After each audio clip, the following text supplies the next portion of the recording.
A massive battle is unfolding in the kingdom of Grandis. Hundreds of knights are going on the attack. It takes place on the last line of defense of the fortress of Endeavor. 3 of the squad are burning red in a fire, everything around them churning and collapsing. They just fall into the abyss. The knights are engaged in a bloody battle. This battle will go down in history. 2 horrible green orcs are trying to climb the wall of the fortress. A squad of knights tries to stop them, but they fail. The leader of the squad of knights shouts furiously for the soldiers to fight hard. He is agitating them to destroy all those orcs. There is fear and hatred in his eyes. The orcs speak an unknown language. They have huge fangs protruding from their mouths, their eyes glowing red. The bloodthirsty monsters are determined. Everything is burning with red flames and explosions are being emitted everywhere. One of the main orcs uses magic. A bright flash of purple light appears in front of his hands. The size of these orcs is gigantic. They are bigger than an ordinary man. In their huge paws, they have the simplest weapons, sharply sharpened axes and knives. The orcs are simply mad. On all their faces, read only lust for the death of the enemy. They shout loudly, making noises incomprehensible to the average person. The deputy commander of Fortress Endeavor, Filion Endeavor, looks worried. He is nervous and talks about the orcs falling into a berserk state. Standing behind the grandstand and watching the horror of it all, Filion says it's only a matter of time before the south gate falls. That's where it's headed. Not only that, the orcs are huge in number and have a powerful force. The main trouble comes when the Orc Lord enters the battle. The Orc Lord looks the most intimidating of all. He is different from the previous lords, for he is a master of aura. This Orc Lord can use special aura skills, making him different from all normal orcs. The deputy is watching through binoculars what is happening on the battlefield. The orcs have already taken the castle walls. Behind him are the guards. The orcs have already reached the stairs. They sneak forward and forward, not noticing the squad of knights in their way. Everything around them is ablaze. Inventor's squad watches in horror at what is happening. They shout to the other soldiers that no matter what, they need to defend the walls. The orc's huge green paw comes with such unthinkable force that nothing can be done anymore. An orc's leg would simply crush one of Inventor's knights beneath it. Orcs fear nothing. They don't even notice anyone under their feet. The surprised orc stands and watches as the soldier he just crushed rises from the dead. The soldier, lying on the ground, and his blood begins to slowly rise. His body is covered in blue flames. The dead are lying on the rocks. Suddenly, they all start to come to life and stand up. In the hands of one of the knights of Inventor's squad, an unusual ball of blue color can be seen. It is sparking.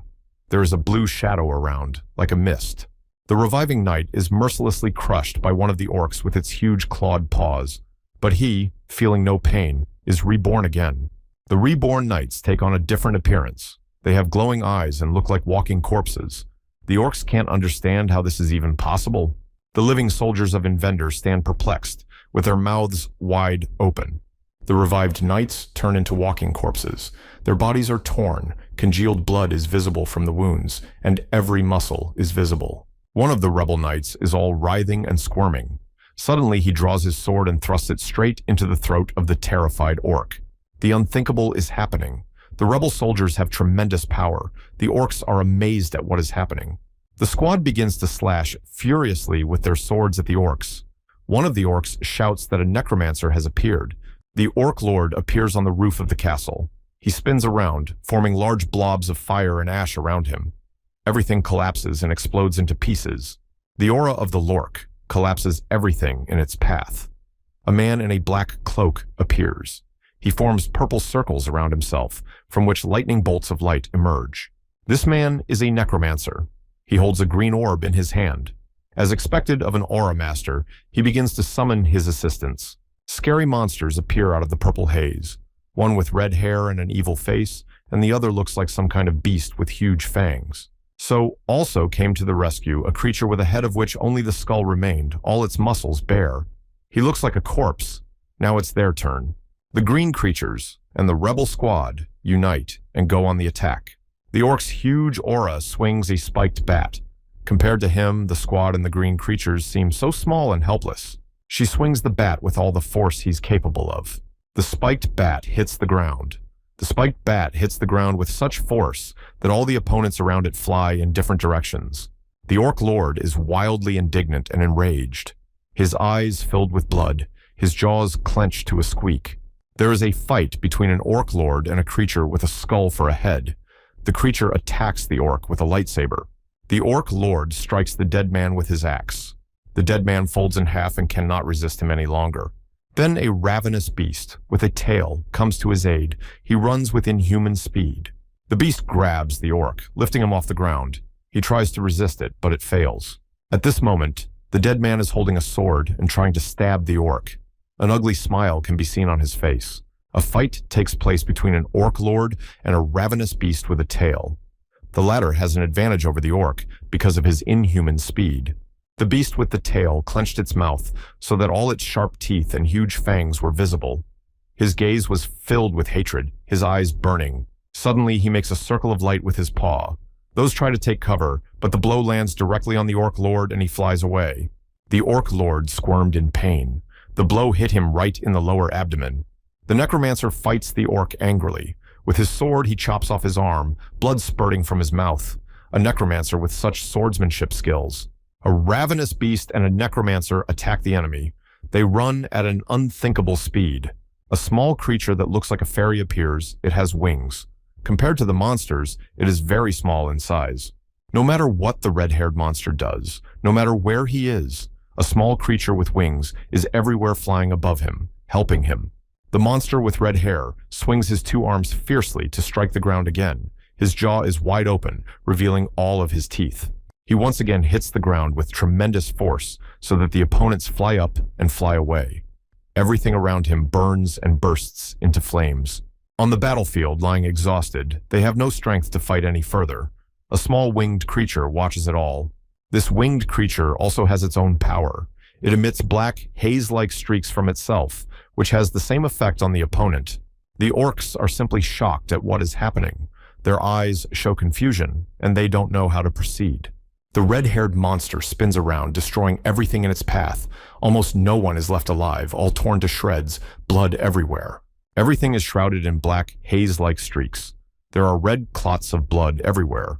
It's hard to make out what's going on here.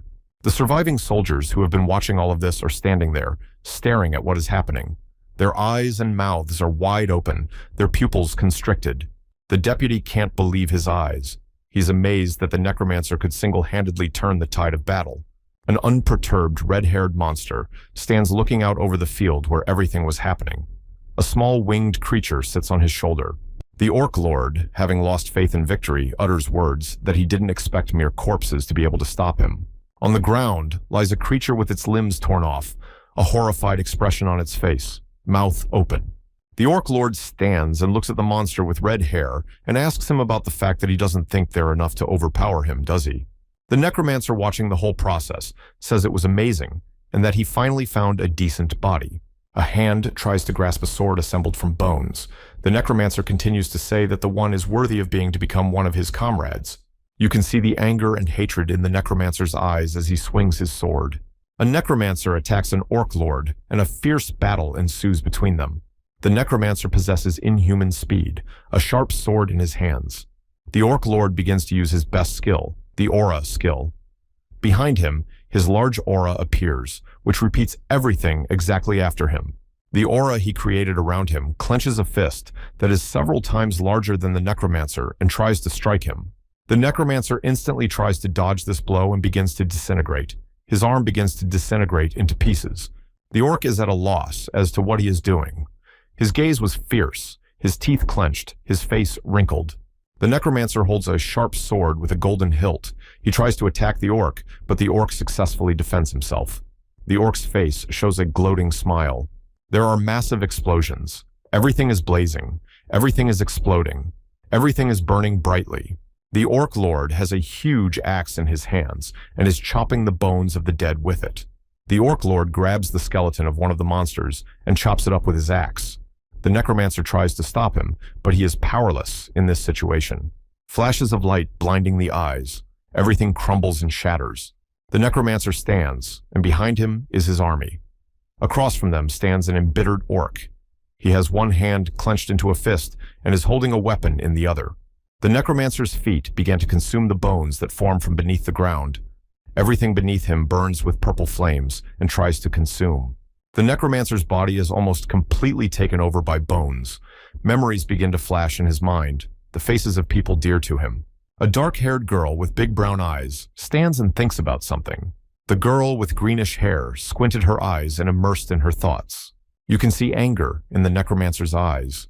He is seriously puzzled about something. His face is still covered, his hair slightly down over his eyes.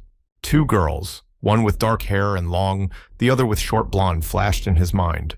Friends of the young man who looks right at him flash his mind. A bearded, gray-haired man with a ponytail and muscular arms also arises in his mind. For the sake of those he cares for, here in this world, he applies protection on himself to defeat the enemy. His body becomes completely covered in skeleton. A monster with a skull instead of a head and a beast of prey stand and watch as if mesmerized.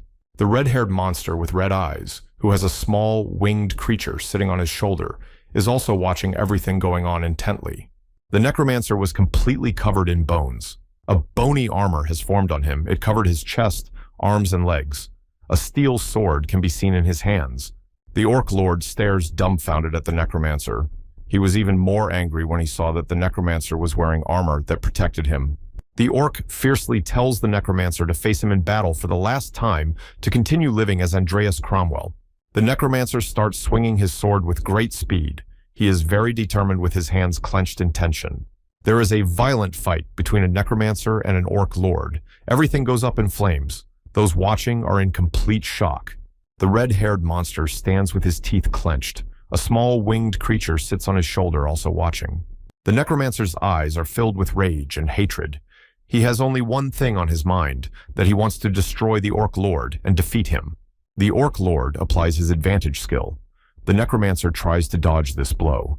Everything around him shatters and cracks. A bird's-eye view of a beautiful gray building with a blue roof. At the front entrance is a large plaza. This is the Rodlin Academy. An antique clock sits against the wall.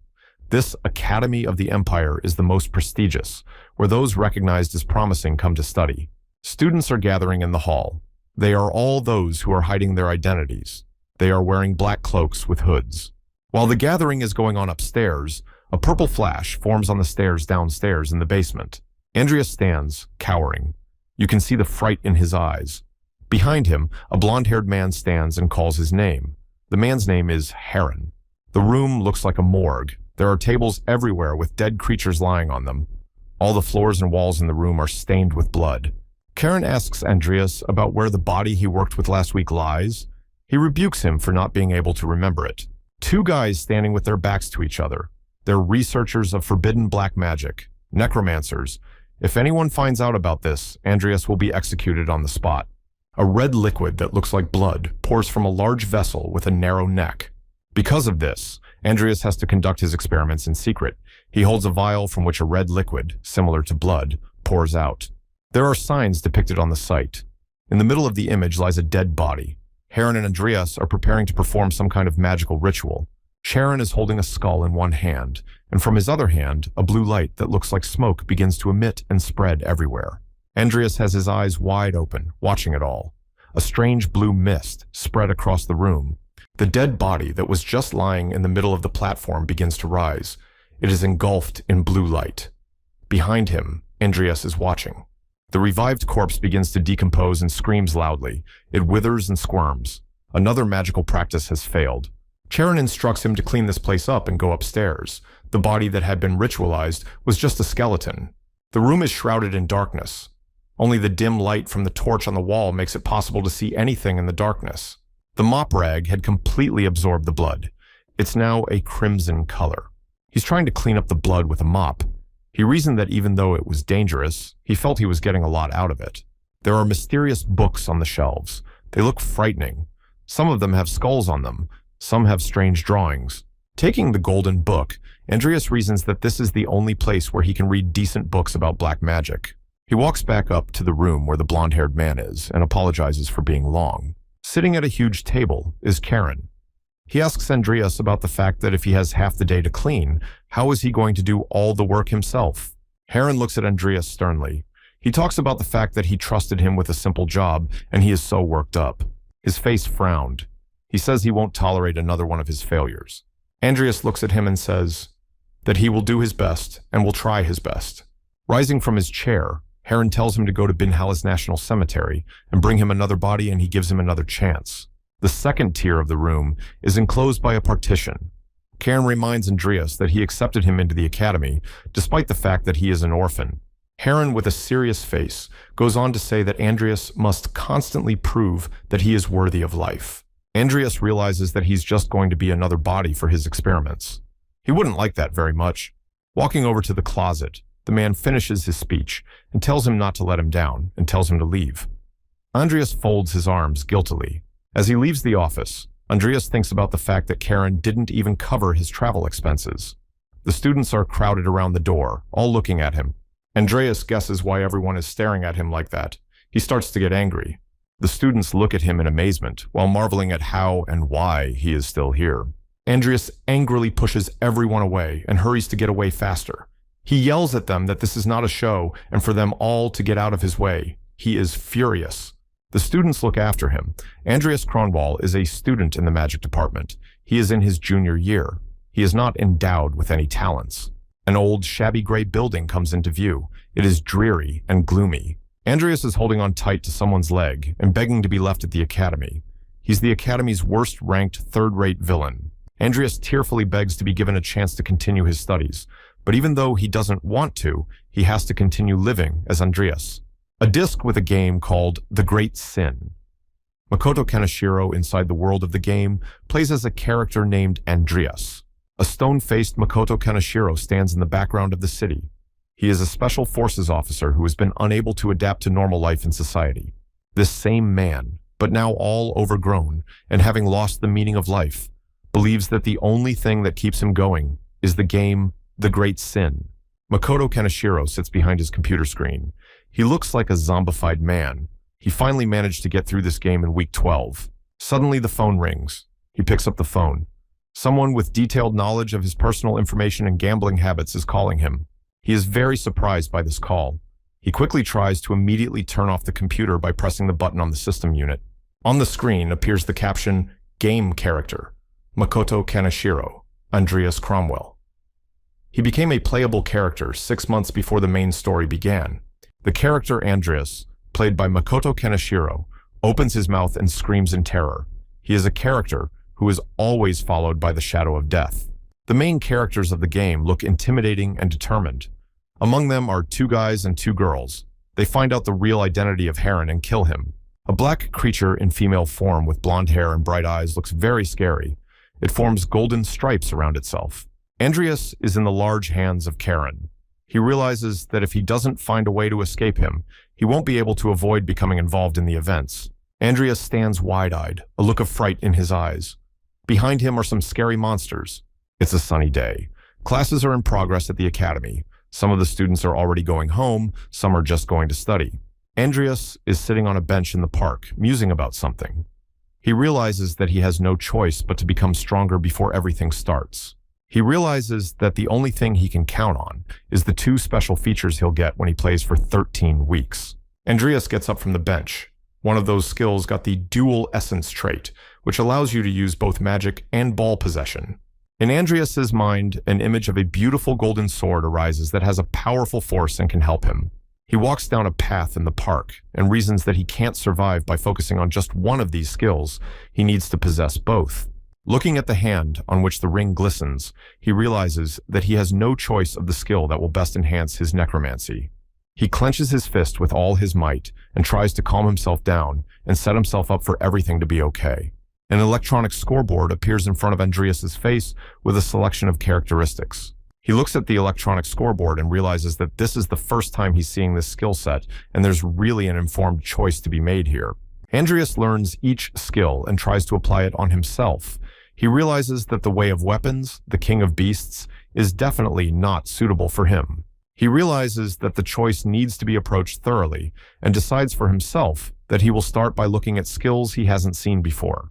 Then he notices one of the skills that catches his attention. He starts to wonder what it means. He whispers the word, evolution. It was the skill that most interested him. Evolution is the phenomenon of adaptation of a living being to reach higher places. A fish gradually evolves into a more evolved creature. Andreas, realizing that this is a trait he's never seen in a game before, suggests it's something he really needs right now. He realizes that this skill is exactly what he needs right now. He selects this skill with a confident movement of the finger of his left hand and presses the screen. Standing in front of the academy on the scoreboard in front of his face, the message, "The line has been chosen," pops up. There is no turning back. The electronic board in front of his face gradually dissolves and disappears. Andreas is dressed in a black robe, a long, sharp sword at his belt. His face became unrecognizable. His eyes filled with anger and turned red. Andreas finally sees what kind of future this trait will bring him. Pictures arise in his mind, images of terrifying monsters. A terrifying creature with the face of a bony ram instead of a face, with flames coming out of its head. It has a hideous, scary look. On his head is a crown with ruby stones. After gaining the evolution skill in this world, he will definitely survive and pass this game as the character Andreas. Rodland Academy provides free housing for its students in a dormitory called Maple Leaf. Andreas sits in his room on the edge of his bed. He's a very minor villain in this game, but in this reality, he really was completely powerless. Andreas stands up in his bed, holding himself up so he doesn't fall over. He realizes that his only immediate asset is his necromancy. He thinks about going into the explorer's room in the dungeon before heading to the graveyard. From the back of the chair, he takes his black cloak and rather hurries to depart, for he cannot waste time. It's a sunny day. Clouds are floating in the bright sky. There is not a single cloud. As he walks outside of the dorm, he stops and thinks about how he needs to get stronger as soon as possible. It's not just for the main event. An image of other creatures appears in his mind. He realizes that there are countless characters other than Karen in the game that could kill him. The entrance to the explorer's room in the dungeon is a huge, massive, gate-like door. Andreas enters the explorer's room in the dungeon and walks over to a rack of books. He goes through the books and is horrified by their strange titles. Throwing a glance at the cage behind him, he realizes that there is something else in this room right now that could kill him just as quickly. An exhausted girl with red hair sits in a cage. She is almost completely naked. The girl doesn't even look in his direction. Her eyes are cast downward. Andreas suggests that she definitely looks a lot like a vampire. Andreas speculates that the vampires in this game are invulnerable to sunlight and are creatures capable of wielding powerful magic. Heron realizes with anger that this girl is not the type of creature he could get with ease. He picks up one of the books from the top shelf of the rack. He thinks about it being the equivalent of a boss in the middle of a game. Someone behind him calls out to him. He turns to the girl sitting behind the bars and looks her straight in the eye. She's trying to get up. Her eyes are red, and she has a sly, intent look. She asks Andreas to help her get out of here. An old train rushes at high speed in total darkness, bright headlights illuminating its path. Andreas, wearing a hood over his head, sits in a train seat and muses that the vampiress's offer was very tempting. Smiling slightly, he suggests that perhaps it was a gift from above. He remembers the sly face of the vampire girl, what she tells him about how if he lets her out, she will kill Karen. Hearing this, Andreas fell silent. It was expected of the vampiress to see the truth through his concerns of Karen. The serious look on the red-haired girl's face suggested that she was eagerly waiting for him to respond to her proposal. Andreas suggests that there is no guarantee that she will let him go. The girl swears to him that she will not kill him.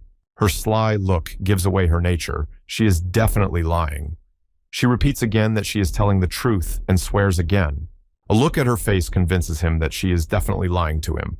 He says he will think about her proposal. Andreas looked at the canister of liquid that looked very much like blood. At that moment, the girl shouts to him that there is no time to think about it. Back in reality from his memories, he rides on a train that takes him somewhere fast. He decides to try to learn more about vampires. Outside the train window, it is slowly getting darker. Bright stars appear in the sky. The wheels of the train begin to slow down with a rattle and soon come to a stop. Andreas arrived at the National Cemetery, as Caron had told him to. Andreas is approaching the gate of the cemetery. He is breathing heavily. In his hand, he holds a huge wheeled suitcase, which he rolls behind him. Andreas concludes that he needs to invest in physical development first. He is very tired of dragging such a huge suitcase behind him. He approached the gates of the National Cemetery. This is where black magicians collect bodies for their needs. As he gets close to the gate, he informs someone standing inside the cemetery that he has come from Jenny's house. that he is her third grandson. A worker inside the cemetery outside the gate asks him if he has brought flowers. Andreas replies that he has brought 13 azure irises. The employee stands and waits for him to come in. Andreas realizes that he had a poor idea of the password. It's a good thing he wasn't confused. Walking deep into the cemetery, Andreas sees a man warming up after digging a grave. Behind him, on the ground, lies an excavated red coffin. Upon seeing Andreas, the man smiles at him and is happy that he has finally arrived. He says that Andreas has arrived on time. In a coffin lies the corpse of a man holding a large golden sword. The red-haired man presents him with the corpse of a knight. Pleased with what he sees, Andreas briefly thanks him. Andreas pulls the corpse out of the coffin and drags it behind him, while shouting that it is very heavy. He struggles to drag it on his back. Andreas packs the knight's corpse into his large suitcase. He realizes that he has to go now before it is too late. He was about to leave when he happened to glance at one of the graves and stopped. It was a huge and spectacular metal grave with a large cross. 3 burnt candles and a single withered bouquet of flowers are placed in front of it. Not believing his eyes, he feels that he has seen that name on a gravestone somewhere. He realizes that this is the grave of Swordmaster Nickel Lifehill. A huge waterfall whips by. The man who stands in front of the waterfall has spent decades in isolation, practicing following the path of the ball.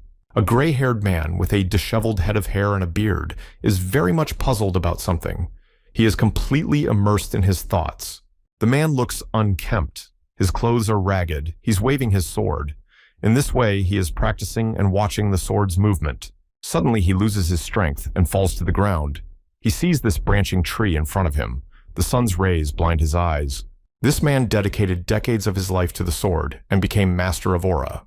The last thing he sees in front of him is falling leaves right on top of him and bright sunlight. At this point, he dies of old age. This fact is one of the Easter eggs in this game. The character Andreas never realized why the game makers added this post here. Andreas stands and looks at the man who provided him with the corpse. The man is burying the hole that was Master Aura's grave.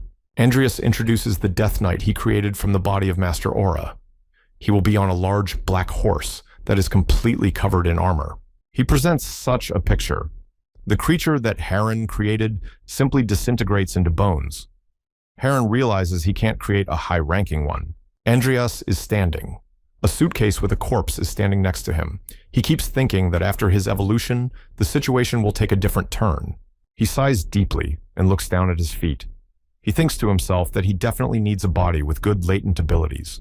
Andreas calls out to a man named Raymond. Before Andreas can even tell him what he wants, the man flatly refuses.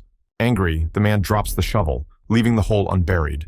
An enraged Raymond looks at Andreas and tells him to get Karen's permission first, and that he should think about what position he is putting Raymond in. Confused, Andreas can't get anything out of himself and just mumbled something. Unable to think of anything better, he offers his gold ring in exchange for a new body. The dumbfounded man stands and stares at him. Raymond stares at the shimmering ring in disbelief. It's a ring engraved with the Count's coat of arms. If he sells it, he could make a fortune. Utterly desperate, Andreas explains to him that he has nothing but his old ring, and as a magician, results are more important to him than anything else.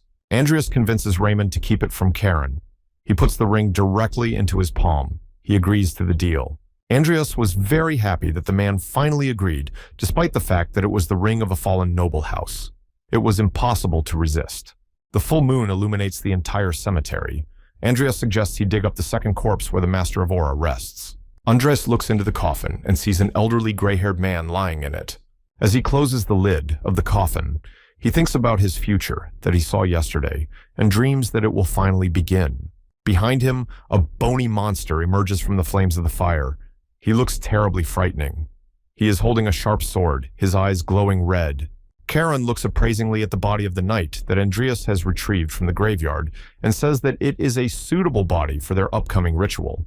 As he leaves, Heron tells Andreas that he will be responsible for the aftercare. Andreas carefully works the knight's naked body with a rag, washing it. At this point, he indignantly thinks to himself that he has only just returned and Karen has already loaded him down with work. Carefully working his body with the rag, Andreas reassures himself that he works better when he's irritated. Maybe it's a bodily memory.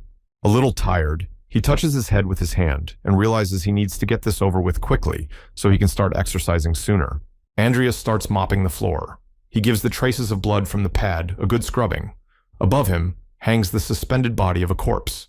Andreas thinks about the fact that he has a second corpse hiding in his suitcase. It's the body of Master Aura Nickel. Having almost scrubbed the pad, he thinks about what's ahead of him. At this level he's at, a skeleton is the best he can work with. Andreas imagines standing next to the active skill selection table and choosing necromancy. He realizes he has no money, so he can't practice on another body yet. The clanking of the rings of the black metal chain can be heard. They're tight. Completely absorbed in his thoughts, he continues scrubbing the floors. He hears a voice calling him, asking how long he has to wait. Andreas realizes it's a vampire girl who is behind bars. Turning to face the grate, he stares at her. He has a mop in his hands. He asks her if she has slept. She looks disgusted and reminds him that she told him she wouldn't kill him. She urges him to let her out immediately. He takes confident steps in her direction, approaching the grate. As he gets close to the bars, he sees that the girl's hands are bounded by metal chains with shackles. She is down on her knees. She has a sly look on her face. Her eyes are bloodshot. She feels hopeful that he will help her escape. He recalls Karen's face and thinks about how he was even able to tie her up and lock her behind bars. He has a book in his right hand. He tells her that when he read this book, he found the answer to his question. The exasperated vampire girl asked him what was wrong and why he was standing silently staring at her. She got up from her knees and started to walk over to the grate, asking him why he was still hesitating. She began to move away from the bars while telling him to make a decision as soon as possible. Otherwise, she would probably kill him after all. Then she suddenly hears the phrase that he is ready to let her out. Her eyes filled with hope and faith. She was glad to be free at last. She turns around and looks at him. Andreas says he can't take it anymore and licks Heron. Overjoyed, the girl believed that everything would be as she had planned. She asks to be taken off her shackles sooner rather than later. But then she heard that she had to swear on her family's name. Her eyes look frightened. She doesn't know the right thing to do. Andreas talks about how she must swear on her family's name and promise that she won't kill him when he releases her. After his words, her hands shook and almost clenched into a fist. He realizes that, judging from her reaction, the contents of the book are true. He looks at her carefully and remembers that the book says that vampires, when they swear on the name of their family, cannot break the oath. His eyes rounded. He hadn't expected her to agree to this. Without a second thought, she says she swears on Lucifer's name. Andreas gets very close to the grid and wonders if it's really that simple. An electronic scoreboard suddenly appears in front of his face. Condition met. A specimen capable of evolution has been discovered. Angela Lucifer has a 55% chance of successful evolution. A vampire girl named Angela Lucifer looks at him in surprise, and she doesn't see the electronic scoreboard and doesn't understand where he's pointing his finger. Andreas is outraged that so easily her evolution rate has increased by such a large percentage. He is given the choice of triggering the evolution process. Andreas ponders, his hand held at his chin. He realizes that this is his chance to test the trait before using it on Nickel. He warns the girl that if something goes wrong, it will not be his fault. She doesn't understand what he means. Angrily, she realizes that he is just tricking her. Out of anger, she rocks. On the electronic scoreboard, Andrea presses the yes button.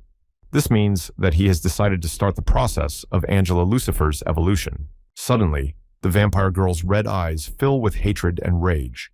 She becomes terrified and no longer resembles herself. She holds her head and moans loudly. Something inexplicable happens to her. Glowing, multicolored rings form around her.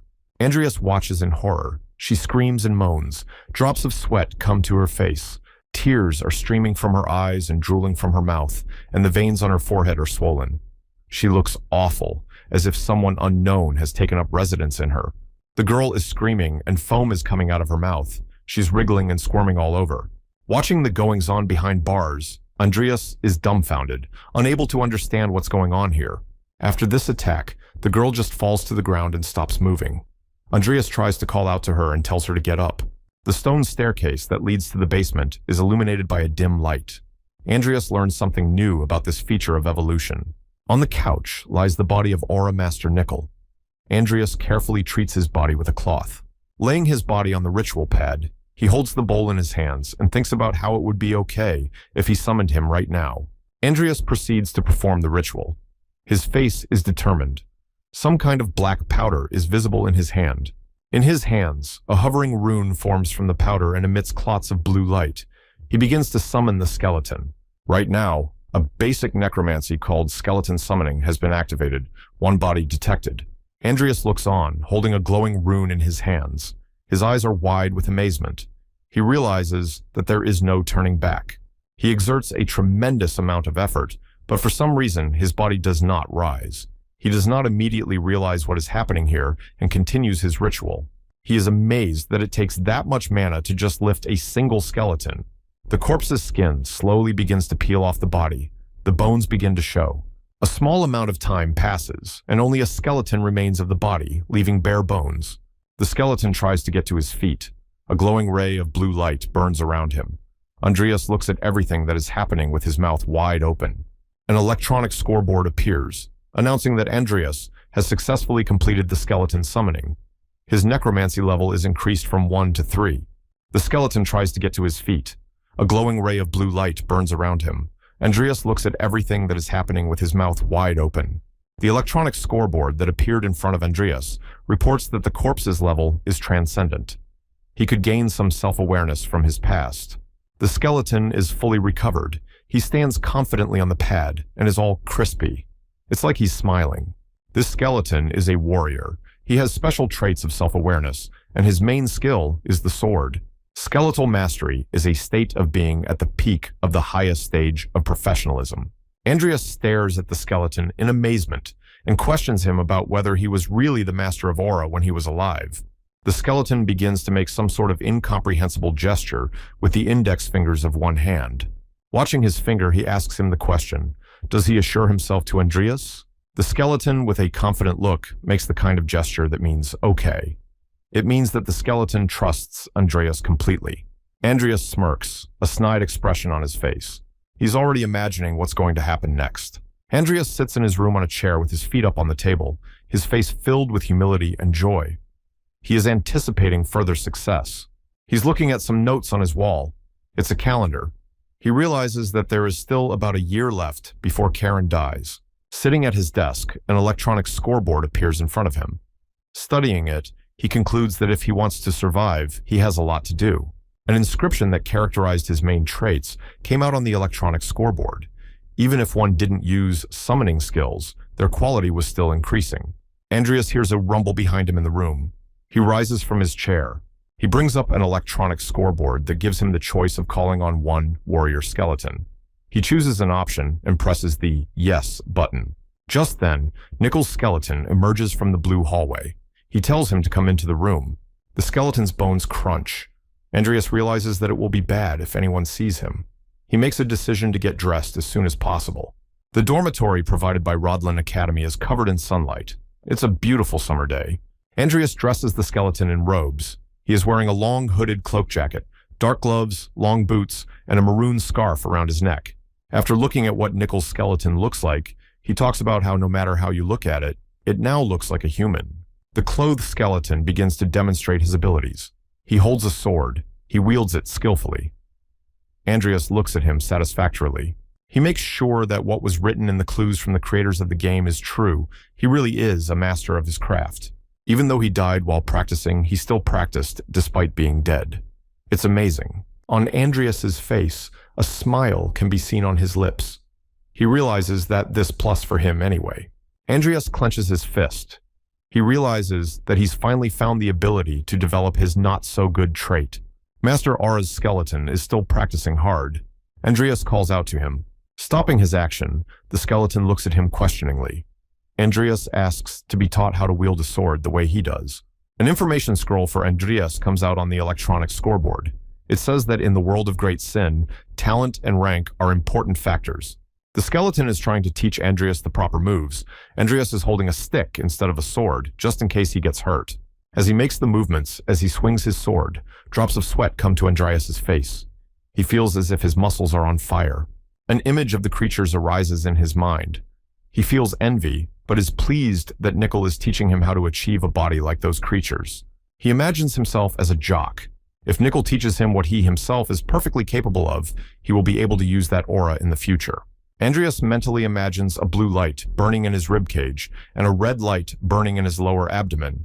He feels that he will be able to walk the path of a swordsman mage.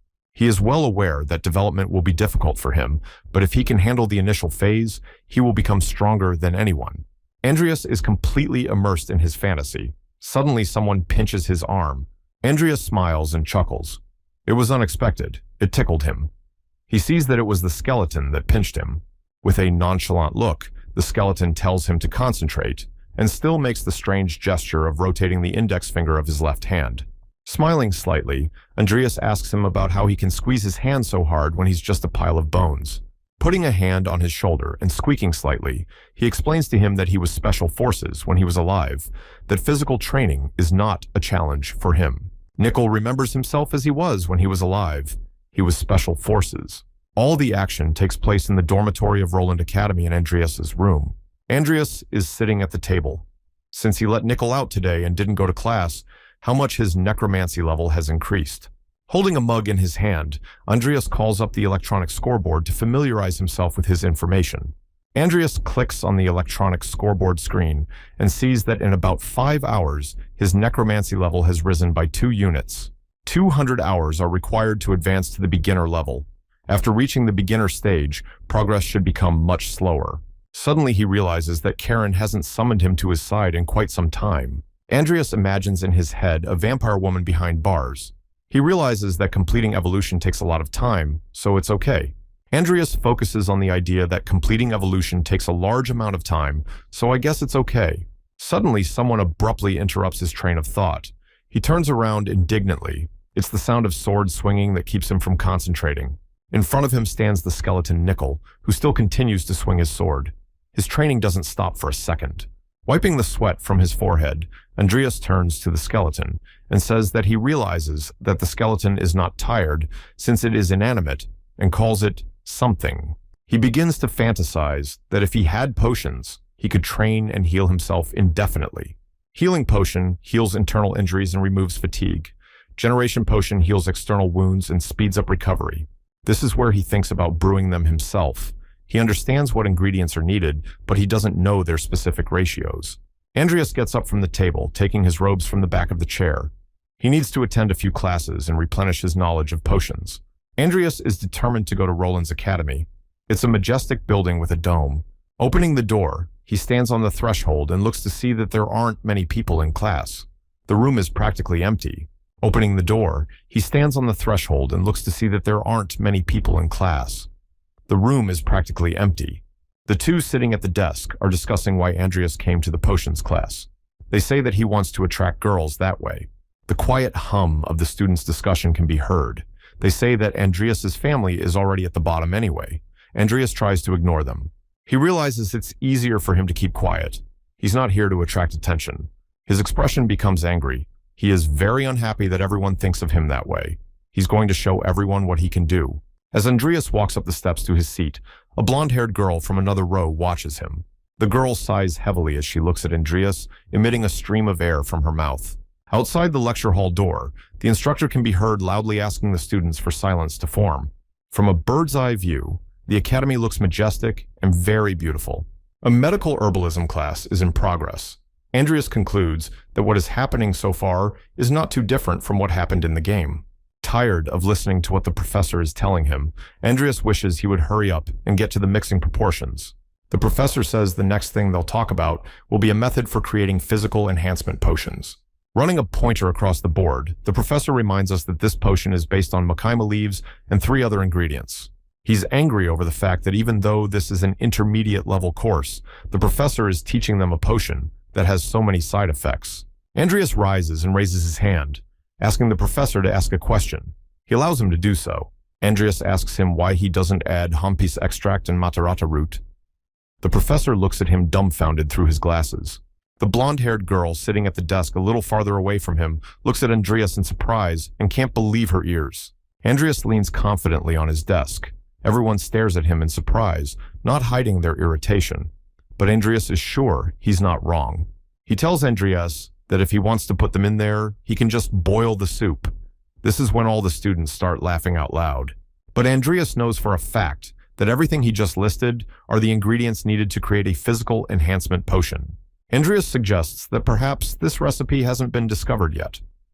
The students behind his back chuckle gloatingly at him. The bell rings to announce the end of the class. Everyone gets up from their seats. Andreas realizes that his knowledge was better than what he had just learned. Andreas thinks about the fact that maybe he'd be better off practicing on his own after all. He realized from the beginning that it was a fool's errand to expect anything. He hangs his bag on his shoulder and walks away from the study hall. A blonde girl follows him. She stares after him, wanting something, but afraid to call out to him. She's thinking about something, her narrowed lips pressed together.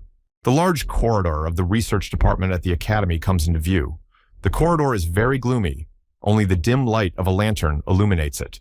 Andreas sits down and decides to create a potion on his own.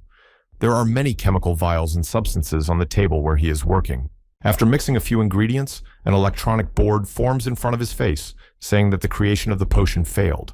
What a shame. This girl who was standing behind him in the hallway is one of the playable characters who is a genius in potions. This character's name is Lucia Everlast. She looks very nice. She shouldn't be close to Andreas, so why is she here? The girl enters the room where Andreas is trying to brew a potion. She tells him that he has failed many times. Andreas pays no attention to her. Lucia asks him with interest what he is experimenting on. She peers into his face. He, without opening his eyes, answers her that it is a secret.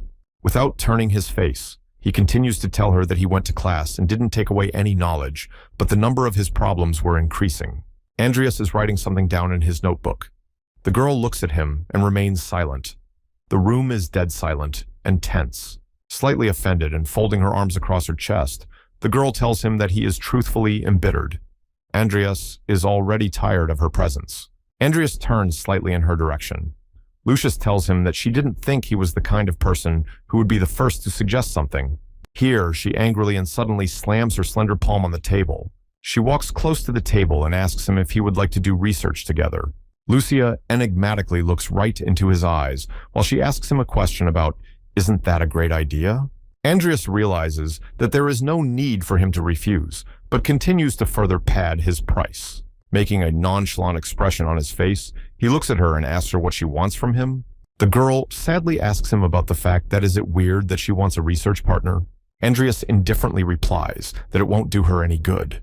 Smiling sincerely, Lucia replies to him that it will be enough for her to receive his thanks. She suggests that he has talent and could create astounding things, and she aspires to a medicine that does not yet exist in this world. He stares at her mesmerized and thinks to himself that he just wanted to brew a potion for himself. A pale Lucia lies in bed. A woman sits on her knees. Next to her stands Karen. If she doesn't find a cure for her illness, she will one day die because of it. In the research room, she's trying to create a substance for herself that can cure her. Even the most famous doctors can't help her. Lucia is sitting at her desk, gloves on her hands and a test tube in her hand. This disease is very serious and was given to her by the system itself. She realizes that only someone like her can help her find a cure. She doesn't know the exact ratio of ingredients to create the cure. She creates potions to kill creatures. She's a true master potion maker, and for her to meet someone as clever as she is a great stroke of luck. Andreas sits at the table, still waiting for her to finally go and leave her alone. The girl does not give up and stares intently into his eyes. Andreas is trying to keep himself safe. He realizes that if he carelessly allows himself to become entangled with her, his life will only become shorter. The girl doesn't know what to get him interested in, so that he finally agrees and gives out the phrase, "peony mushroom."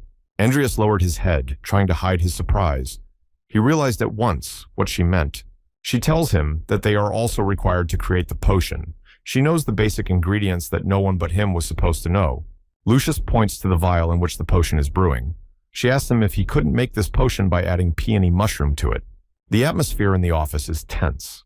Lucy says that she intuitively knows about it, and, if he wants, she can help him earn money. A confused Andreas replies to her that she only says that because she's rich, and once she assures what she came for, she'll have to leave. Lucia heads for the exit. She opens the door and says one last thing to Andreas, giving him time to think about her proposal. The office door closes. Andreas is sure he doesn't need to think about it. He's already made up his mind. He is holding a stick and practicing swinging his sword. He has nothing to worry about if he accepts the girl's proposal, but there is a very big risk. Andreas diligently tries to repeat the motions after Nickel, but at this point his head is filled with the fact that he can pick his own proportions for the potion. He makes a move and takes a swing. He figured he'd have to get some money from somewhere first. He makes a decisive swing of his sword. He has a puzzled look on his face. He wonders if he has any good ideas about how to make a lot of money quickly. Andreas believes that he will definitely succeed and become as powerful a swordmaster as his teacher Nickel. He looks fearfully at Nickel and tells him that he does know when. The latter is distracted. Andreas tries to focus on the training session, putting aside thoughts of money. He decides that afterwards he will have more time to think about it. While practicing, Andreas notices a table of test tubes with a letter on it. This might be a good idea.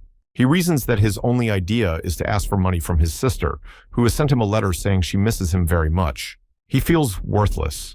He realizes that this is the only way he has ever made money without much effort. Andreas is walking through the park. He realizes that no matter how helpless he is, this is not the way out. And he swears to himself that this is definitely the last time. From the balcony, a black-haired girl watches him with interest. She stares after him wide-eyed. She can't believe it's Andreas Cromwell coming. Andreas walks with a confident look. He is completely focused on his goal. In his hands, he holds a magic book. The black-haired girl watching him thinks to herself that even if he has changed, there is no way to change his horrible personality. She is sitting by the fountain with a book in her hands. There are students walking around, all busy with their work. Andreas walks among them. The black-haired girl's name is Diane Alwyn. She is the perfect magus. This young lady is from the Alwyn family. In Andreas's mind, memories arise of how well they got along when they were kids. But because of the Cromwell family's debts, they stopped communicating. Andreas is starting to feel sad about his memories. He's done enough bad things since then. A cat-like girl with bright yellow glass eyes and long fangs tries to grab him with her paw. The cat-like girl grabs him with her clawed paws. He has a resigned look on his face. Thinking about the black-haired girl, he realizes that there is no point in even approaching her. He decides to ask his younger sister for money. A shining building graces the square. The city is the capital of Rodlin. 3 full moons brightly illuminate the entire space, making everything look magical. Andreas pulls the hood of his cloak over his head and searches for the place he wants and realizes it must be here somewhere. He's getting close. He sees a very beautiful restaurant with golden facades that is very respectable looking. He walks into a restaurant. It is full of men in suits and dressed up women. Andreas notices his sister at one of the tables. His sister talks about how she has sent so many letters, but he hasn't answered any of them. They sit across from each other. The girl looks at her brother with love and respect. She says it is not like him to say such words. Her name is Emmy Cromwell. Andreas makes a pitiful appearance, looking down. In his hands is his mug. His sister is worried about him. Covering her mouth slightly with her lips to hide her smile, she questions the serious look on his face. She guesses that he needs money again. Without waiting for an answer, she hands him an envelope with the money she had prepared in advance. At the same time, she tells him not to spend it thoughtlessly. Andreas accepts the envelope and thanks his sister for everything. He promises to be sure to return them to Emmy. Looking at her brother's hand, the girl's eyes go wide with amazement. She asks him about his engraved ring. Andreas was startled and couldn't think of anything better to say than that he'd taken it off so he wouldn't lose it. The girl hopes he cares about the ring and has definitely put it away so he doesn't lose it. Andreas realizes that he can't tell her the truth so as not to upset her.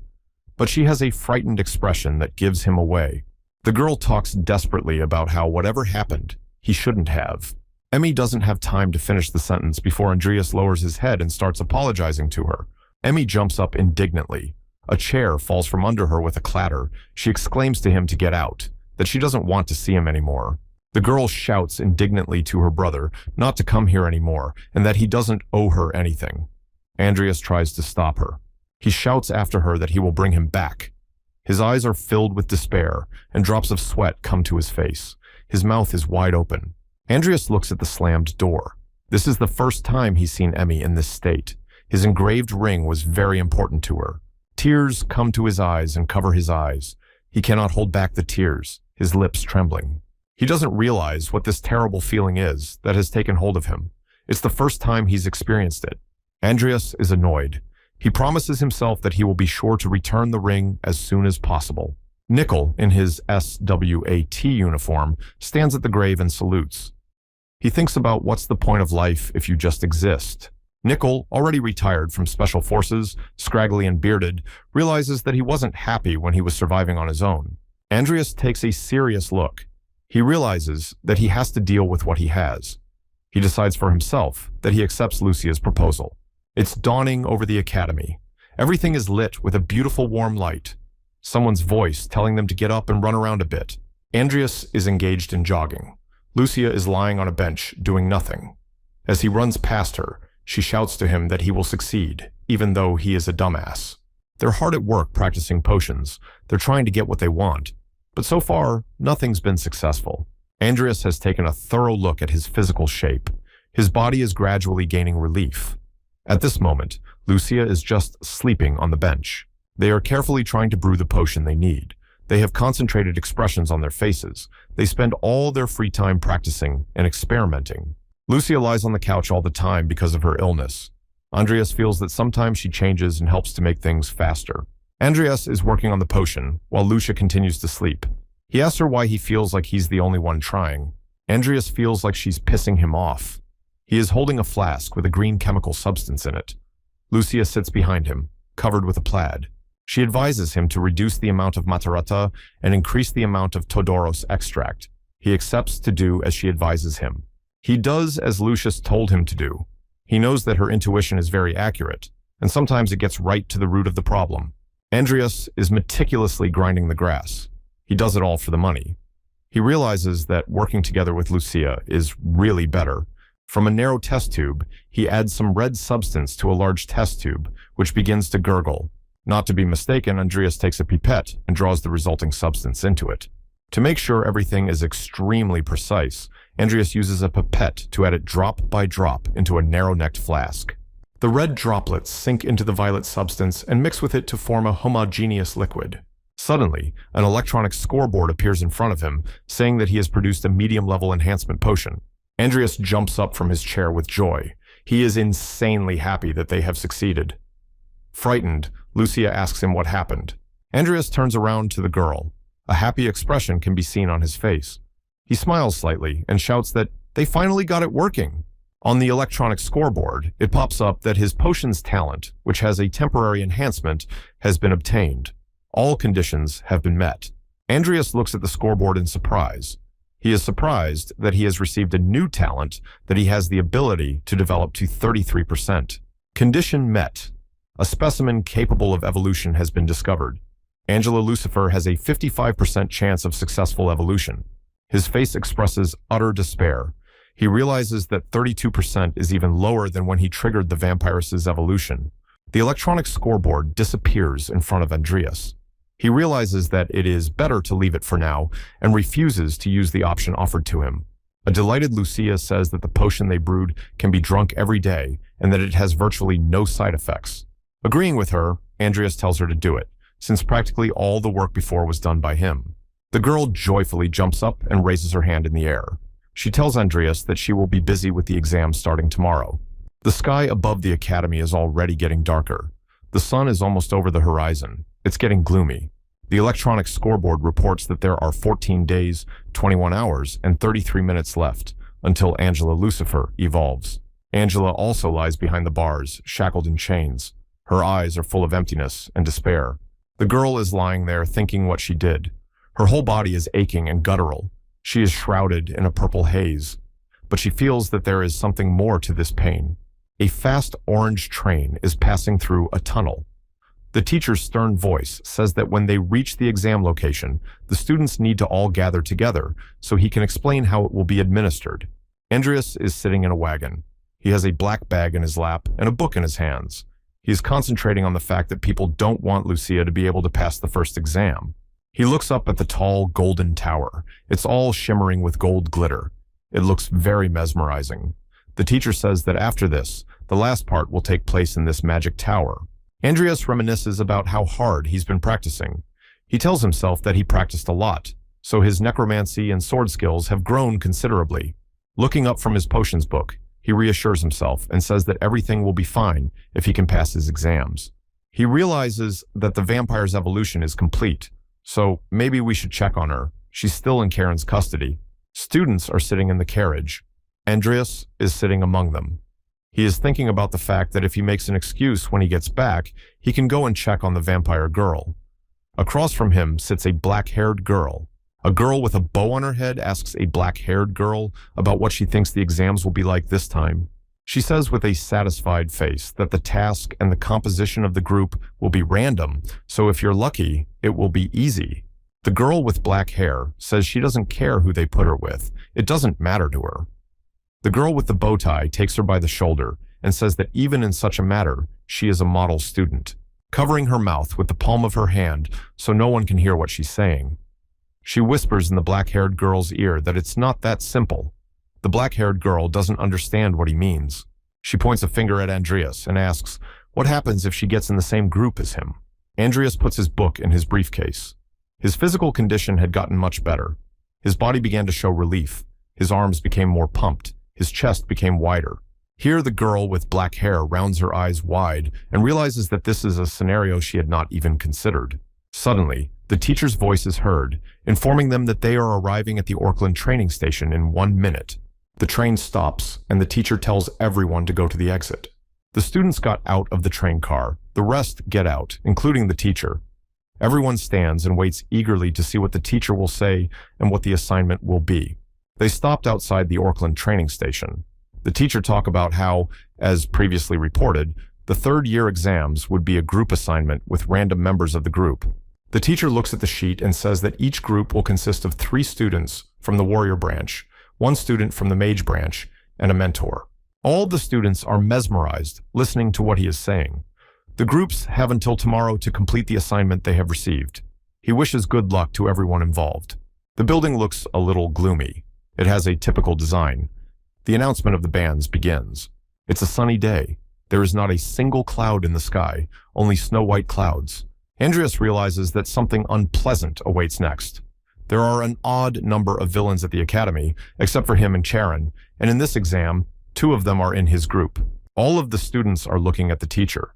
They are waiting to finally announce who they will be in a group with. In the group with Andreas, the first player is the cult-fighting, fanatical Hazar Gapri. The second player is the Academy's indiscriminate assassin, the crazy Vivian. Andres holds up the participant sheet for group number 9, where his members are listed. He wonders why he is in the same group with them. Resenting his luck as a bad character, someone suddenly calls out to him. He turns around and sees a guy from his band standing in front of him. A guy with blue hair stands in front of him. He introduces himself as Christopher and informs him that he is in the same group with him. He looks arrogantly at Andreas and says that he seems to be training as a warrior, even though he is a mage. Andreas wonders why he has such aggression towards him. Just then a guy walks up to them and smiles. He waves his hand and introduces himself as Hazar Gapri.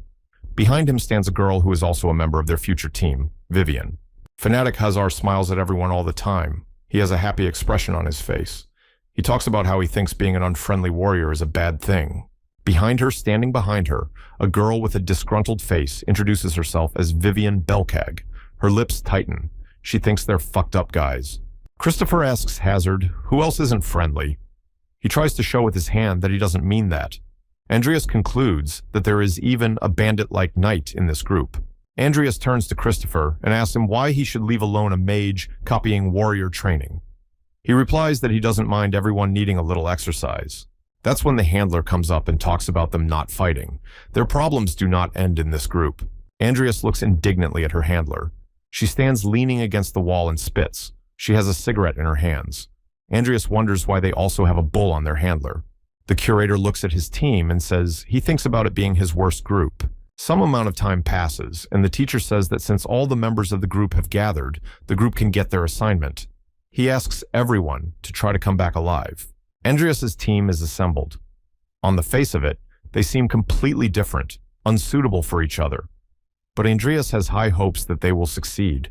There are doubts that he will be able to come back alive with such a group. A black train filled with students heading off somewhere at high speed.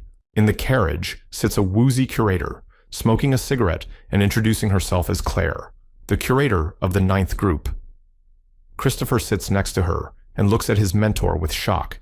Claire pulls out a piece of paper and points it at the students. They stare questioningly. The The sheet says they need to investigate the village in Baron Ballaric's territories. Rumor has it that the landowner of the village, Trim, has been murdered. An investigator was sent 2 weeks ago, but he too has disappeared. An investigation by the mercenary guild is needed. Claire looks arrogantly at a group of her students and asks if they have any questions. An indifferent Andreas thinks about how it is much more interesting compared to the game. Behind him, Hazar Gapri sits and smiles. A girl with short yellow hair and fiery eyes stands leaning on a huge golden sword. She is the soon-to-be stent master of Aura, and no further information about her is known. A girl sits at a computer monitor that shows Claire's persona. The girl thinks her skills are decent, but she's afraid her persona will complicate things. The curator turns to Christopher and, referring to Andreas, says that she heard that the algae head was trying to play knight the other day. Claire looks overconfident. She turns to Andreas and asks him about the fact that can he even pull his weight? Andreas confusedly replies that he doesn't want to hear this from someone who needs to chew on bits of jerky, dried in special conditions to stay calm. She replies to him that she's not allowed to smoke in here, and asks him if he wants her to start chewing on him instead. Hazar Gapri, sitting next to Andreas, chuckled. Andreas is only thinking about getting here soon. The castle rises majestically above the village. A road leads to the castle, bounded on both sides. The sun is beginning to appear in the sky. Andreas and his team approach the castle, walking along the road. Ivy's curator remarks that this castle is very huge for a baron. Baron Ballaric is sitting in a chair and addresses the students. He says that they have come a long way. He looks thoughtful. The curator sits across from him. A table is set up with various sweets on it. Ivy turns to the baron and says that the situation is tragic, however. The baron wants to explain briefly what happened. A butler stands to the left and silently observes the guests. He begins his story by saying that the landowner of this village called Trim is his nephew. He was a baronet, but he had no family. A cup and saucer into which aromatic coffee is poured stands on the edge of the table. He reports that this is all the information he has. He has a look of hopelessness in his eyes. The curator scrutinizes a piece of paper on which important notes have been jotted down. He thanks the baron for providing them with the details. Andreas stands with his hands folded beside the curator. His butler approaches the baron and addresses him. He whispers something in his ear. There is still an untouched mug of coffee and a sugar bowl on the table. The butler whispers the phrase, "young master," to him, and you can't hear the rest. His gaze is a bit frightened and slightly wary. The baron's gaze depicts surprise when he heard what the butler whispered to him. At that moment, the baron looks at Andreas. Andreas stands behind them with a nonchalant face, his arms folded across his chest. Andreas suspected it was about him. He narrows his eyes and has no idea what it's about. The baron coughed slightly and squinted his eyes with his hand to his mouth. He was thinking about something. The curator also continues to study what is written on the piece of paper, the others standing behind her. Andreas stands distantly away from them. The baron turns to them, saying at the same time that he needs to get down to business. The butler, dressed in a vest, bowed his head to them, saying at the same time that he was apologizing for their rudeness and informing them that the young gentleman was not well. Ivy's handler says it's okay, that they've gotten all the parts they need and will be on their way soon. She waves her hand. The butler looks suspiciously at Andreas. His gaze is filled with anger, his lips tight. Andreas turns to the butler and wonders why he is looking at him like that. He felt uncomfortable. The sky becomes peach-colored. There is not a single cloud in the sky. Ivy's handler and his team leave the building where they talk to the baron. Outside, Christopher is waiting for them. Ivy's handler turns to him and tells him that he has done a good job keeping track of the uniforms. Ivy's handler pulls her sword out of its sheath and is suspicious that the baron is too calm, though. He has a nephew missing. She suspects something is amiss. Ivy's handler continues to examine her steel sword while turning to Andreas. She asks him about why he insisted they go immediately. Andreas answers her that yes, he thought a lot of things were suspicious. Andreas was particularly suspicious of the part about the missing investigators with whom communication had broken down. It sounded like a fabricated story. The curator looks at him carefully and listens to what he says. A memory flashes through Andreas's mind. He recalls the face of the baron and his butler.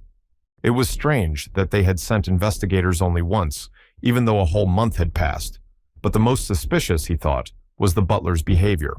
He recalls that the butler turned to the curator and said he would probably get there before nightfall. The butler says it would be better for them to rest tonight and set out tomorrow. His gaze is filled with an incomprehensible anger, and he is too serious. Ivy's handler addresses him and tells him that it's nice that they're concerned about them, but they shouldn't be. That work comes first. Andreas remembers the look in the butler's eyes. He is furious, and he is very angry about something. Andreas recalls that after they refused to stay, the butler had a look as if his plan had failed. Andreas thought they looked very anxious. Their demeanor, their behavior, the way they breathed, their slightest gestures, and the trembling in their hands gave them away. Andreas was clearly convinced that their behavior was exactly as if they were hiding something. The team begins to take turns loading into the wagon. They decide that they need to make a trip to the village right now because things are definitely not easy with this request. The coachman, who is driving the wagon, whips his horses to run even faster. The cart is pulled by 2 fast horses. They pass along a path in the deep woods, and the dust from the wheels can be seen from under the cart. The 5 men of the team are sitting in the wagon. Andreas continues to remain detached. Christopher asks everyone about the fact that shouldn't the first thing they do upon arrival be to find a place to stay? They have the investigation as their priority. The rest is not so important. Andreas stares absent-mindedly out the window. He realizes that the whole affair is suspicious, but for now, they can only discreetly check everything. The curator turns to everyone and says that the landowner's castle must be inspected first. Andreas feels something begin to happen. He puts his hand to his pendant. He doesn't immediately realize what is happening here. He clenched his fists tightly and began to realize that his mana had suddenly begun to waver. He tries to keep his cool without giving any sign of it, and looks at the people sitting across from him. He feels it getting stronger the closer they get to the village. Suddenly, their wagon begins to shake. Their eyes fill with terror. They cannot immediately realize what is happening here. They start shaking in different directions. Hazar turns to the coachman and shouts loudly for him to pull away. Ivy's handler continues to sit there with a nonchalant face. Christopher looks out the window and addresses the coachman angrily. But when he sees that something wrong is happening to the coachman, he opens his eyes wide in amazement. The coachman looks terrible. His mouth is wide open and drooling. His eyes are bulging. He whips his horses with great force to make them run as fast as possible. They look terribly intimidating too. Horses are rushing at breakneck speed. Everything is flying in different directions from under their wheels.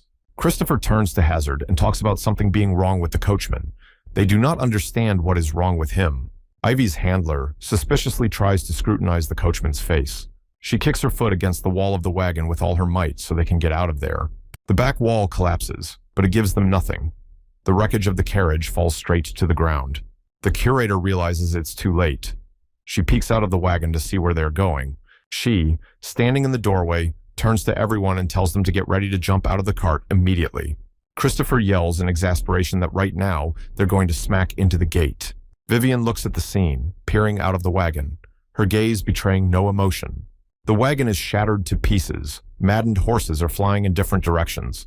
The whole stair from the ground has risen and nothing can be seen. All the parts of the wagon are blown to pieces. Everything around starts to burn and crackle. The coachman flies a great distance away. The coachman's frantic gaze is directed at the creatures beside him. Pretty girls in dresses are doing some dance-like movements. The coachman continues to lie on the ground, with some madness going on around him. They pay no attention to him and continue dancing. Christopher tries to pull Hazard out of the overturned wagon. They look on in amazement. Everyone has climbed out of the wagon. They try to catch their breath and look at what's going on here. They can't understand what they are all doing. The villagers have just gone crazy. Crazy-looking horses are mad, baring their teeth and making moaning noises. Andreas's gaze is filled with disdain. He's staring at everything that's going on and can't look away. Hazar wrinkled his face, not quite happy to be watching. The unknown creatures with glowing eyes still continue to move as well. Their arms and legs are twisted. From their mouths, drooling hands, their eyes and hands pointing high toward the heavens. It's as if they're screaming something.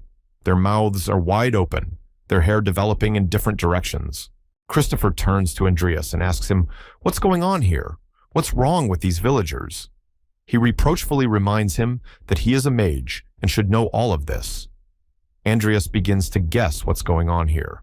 He realizes that everything makes sense now, that what happened in the beginning with his mana in the wagon wasn't just an anomaly. A blue light begins to emanate from his chest area.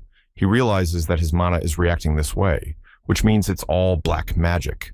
It was already quite dark outside. The wrecked wagon flew straight into the fountain. The distraught townspeople in the square around the fountain are still dancing. From a bird's eye view, you can see that the entire village is starting to be engulfed in green light. It all looks very gloomy. A young boy with distraught eyes is staring somewhere. His mouth is wide open, drooling. His pupils are red in color. Suddenly, Vivian grabs him and knocks him face down to the floor. The boy grits his teeth and stares down at them in horror. Vivian sat on top of him and twisted his arms behind his back. Everyone else is beside them. Hazar leaned over and regarded him with interest. Vivian concludes that he is stronger than the average child. The guy's gaze is directed at them, smiling madly, tears streaming from his eyes. Hazar examines this boy's foot. He realizes that he has been dancing all day. His feet are in a terrible state. He talks about it being just as he thought it was, a curse. He turns to face Christopher, holding the boy's foot in his hands, and asks him about the fact that there must be some connection between their assignment and this curse. Christopher replies that the landowner has been gone for about a month. If they had been dancing all that time, they would have died of fatigue long ago. Andreas supports Christopher's version and says that it looks like someone is making sure they don't die.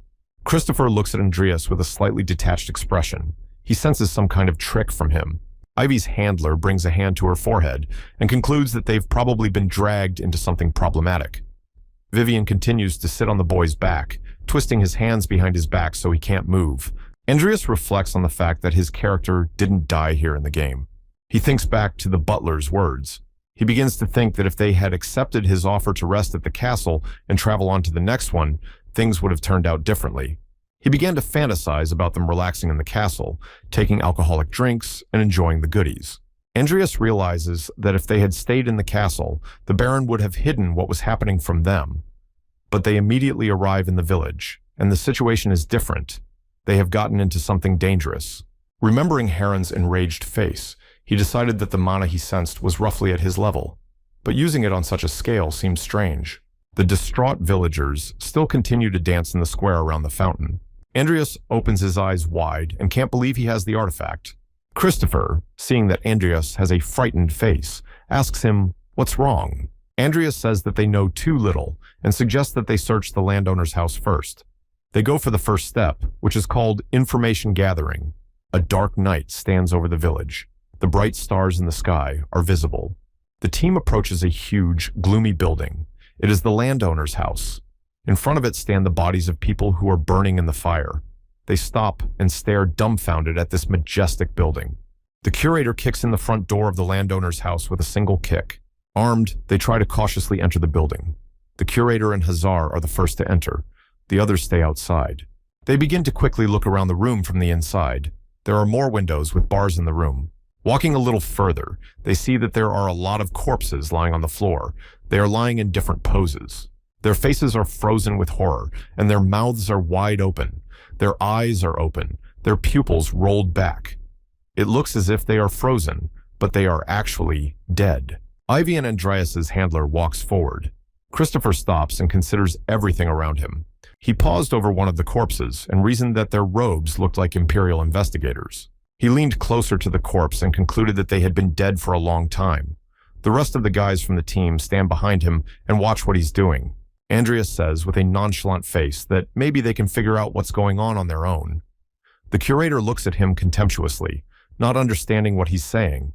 Andreas goes on to say that from what they saw, he thinks it's the work of a black magician. The curator chews on something and is asked on what basis he drew that conclusion. The creature is clothed in red. The only thing visible on his face are his bright, glowing red eyes. His fingers are swollen. He amplifies people's emotions and trades them for magical power. The curator says suspiciously that it is human emotion that feeds black magic after all. Standing across from each other, the curator says the landowner must have been killed as well. Andreas agrees with her assumption because he would most likely have gotten in their way. With a sly look on his face, Christopher asks about what does it mean that the burning bodies in the street are part of some black ritual. Andreas is slightly startled by his ironic look. He looks at him and replies to him that maybe that's the way it is. The curator says that they will still only know the truth after they catch the criminals, and he says they need to search every corner of the estate first. They walk down the hallway. Everywhere they come, across dead bodies lying on the floor, they decide to split into different sides to search everything as quickly as possible. Andreas is holding a tricycle with a glowing candle. He is holding a piece of paper of some kind. He lights one of the paintings hanging on the wall and scrutinizes it. The curator stands beside him. Vivian stands behind him, her face tight and tears welling up in her eyes. They are in one of the rooms of the manor. Vivian is looking out the window. They haven't found anything yet, not even the landowner's body. Vivian turns to Hazard and tells him to look outside. Andreas goes to the window and is amazed at what he sees. His mouth is open in amazement. Hundreds of villagers who danced on the platform are heading towards the landowner's palace where they are. Andreas realizes that the intruder is making his move. They wonder what they should do now. The people of the city are heading towards the palace with mad faces. Their eyes glow white. It's as if someone is controlling them.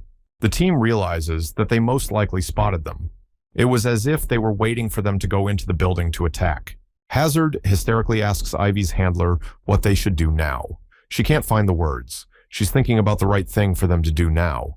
Her voice is full of despair and hopelessness. She shouts to everyone that they need to stop the search and leave the building immediately.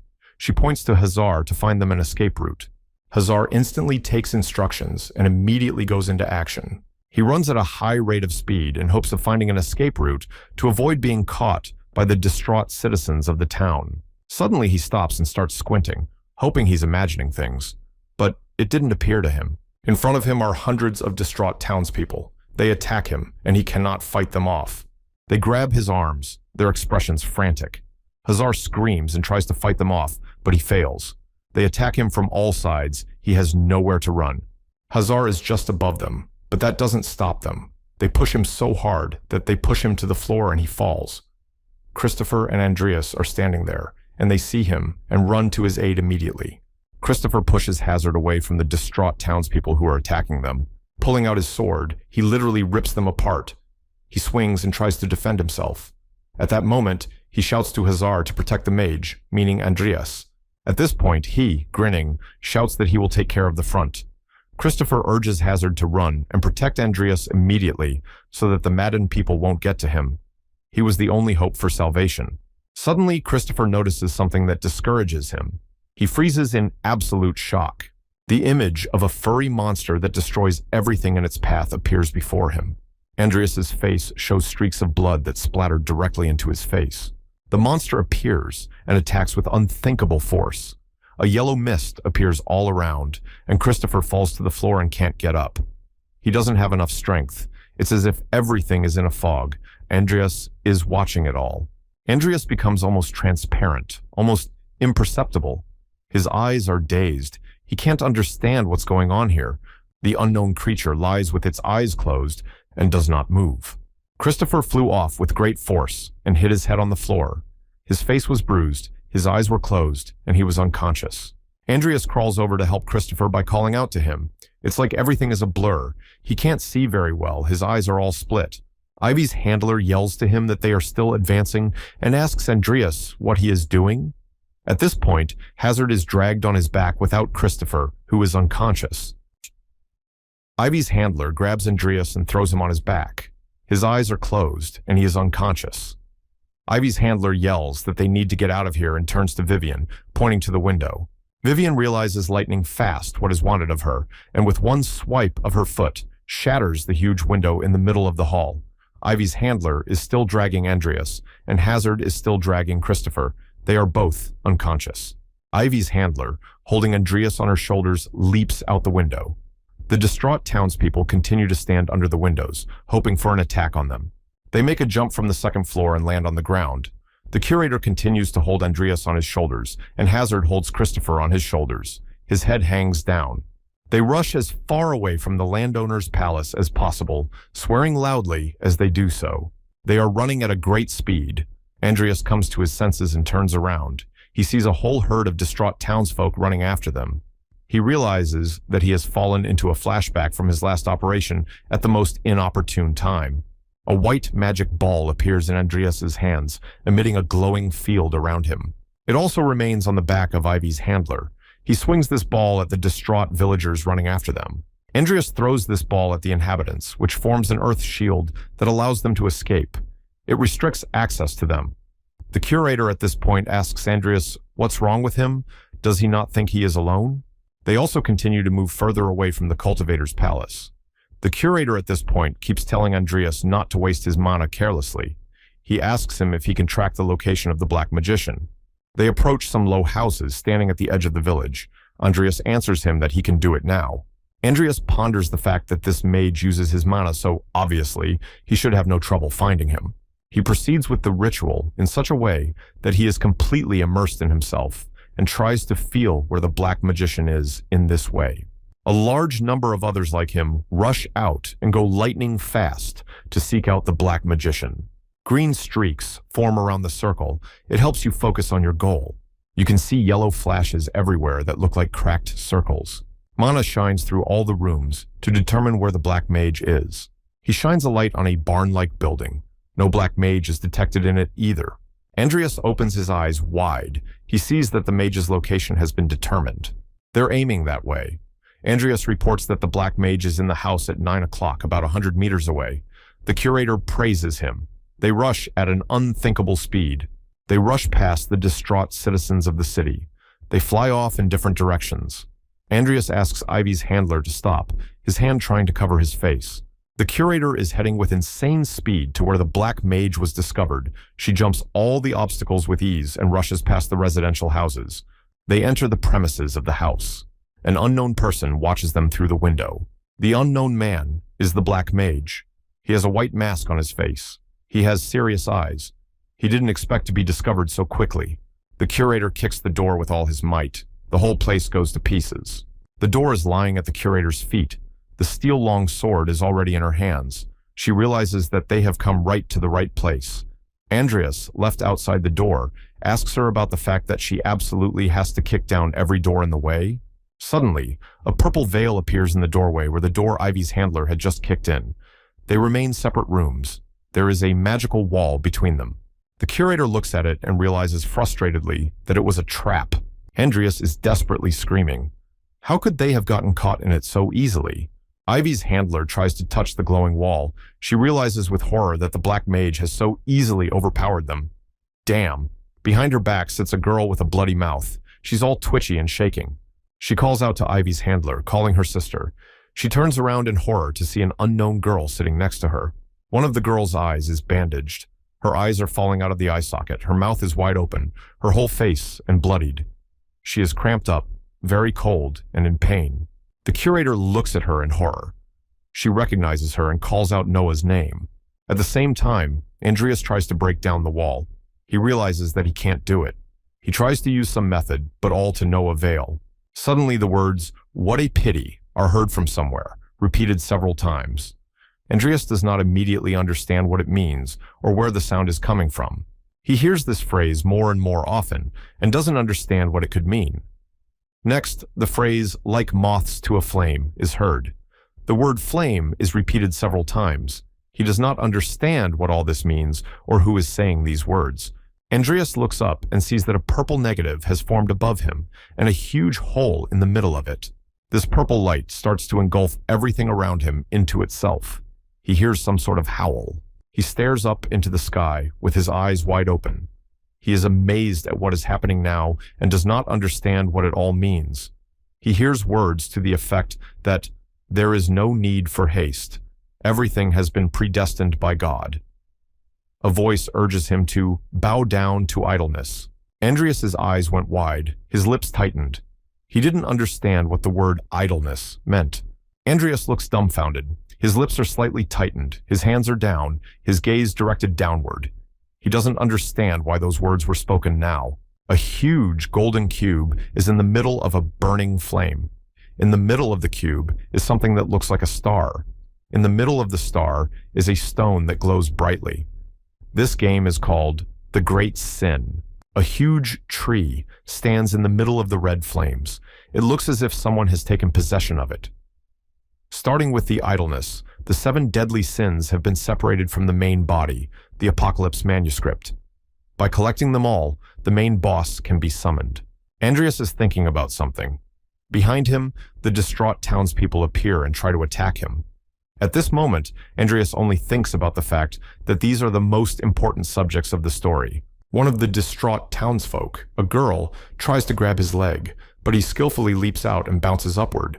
In the jump, Andreas thinks only about why the phrase is mentioned here, in a village that didn't even appear in the story. As Andreas tries to escape, someone's hand is pointed straight towards him to grab him, but he resolutely dodges it.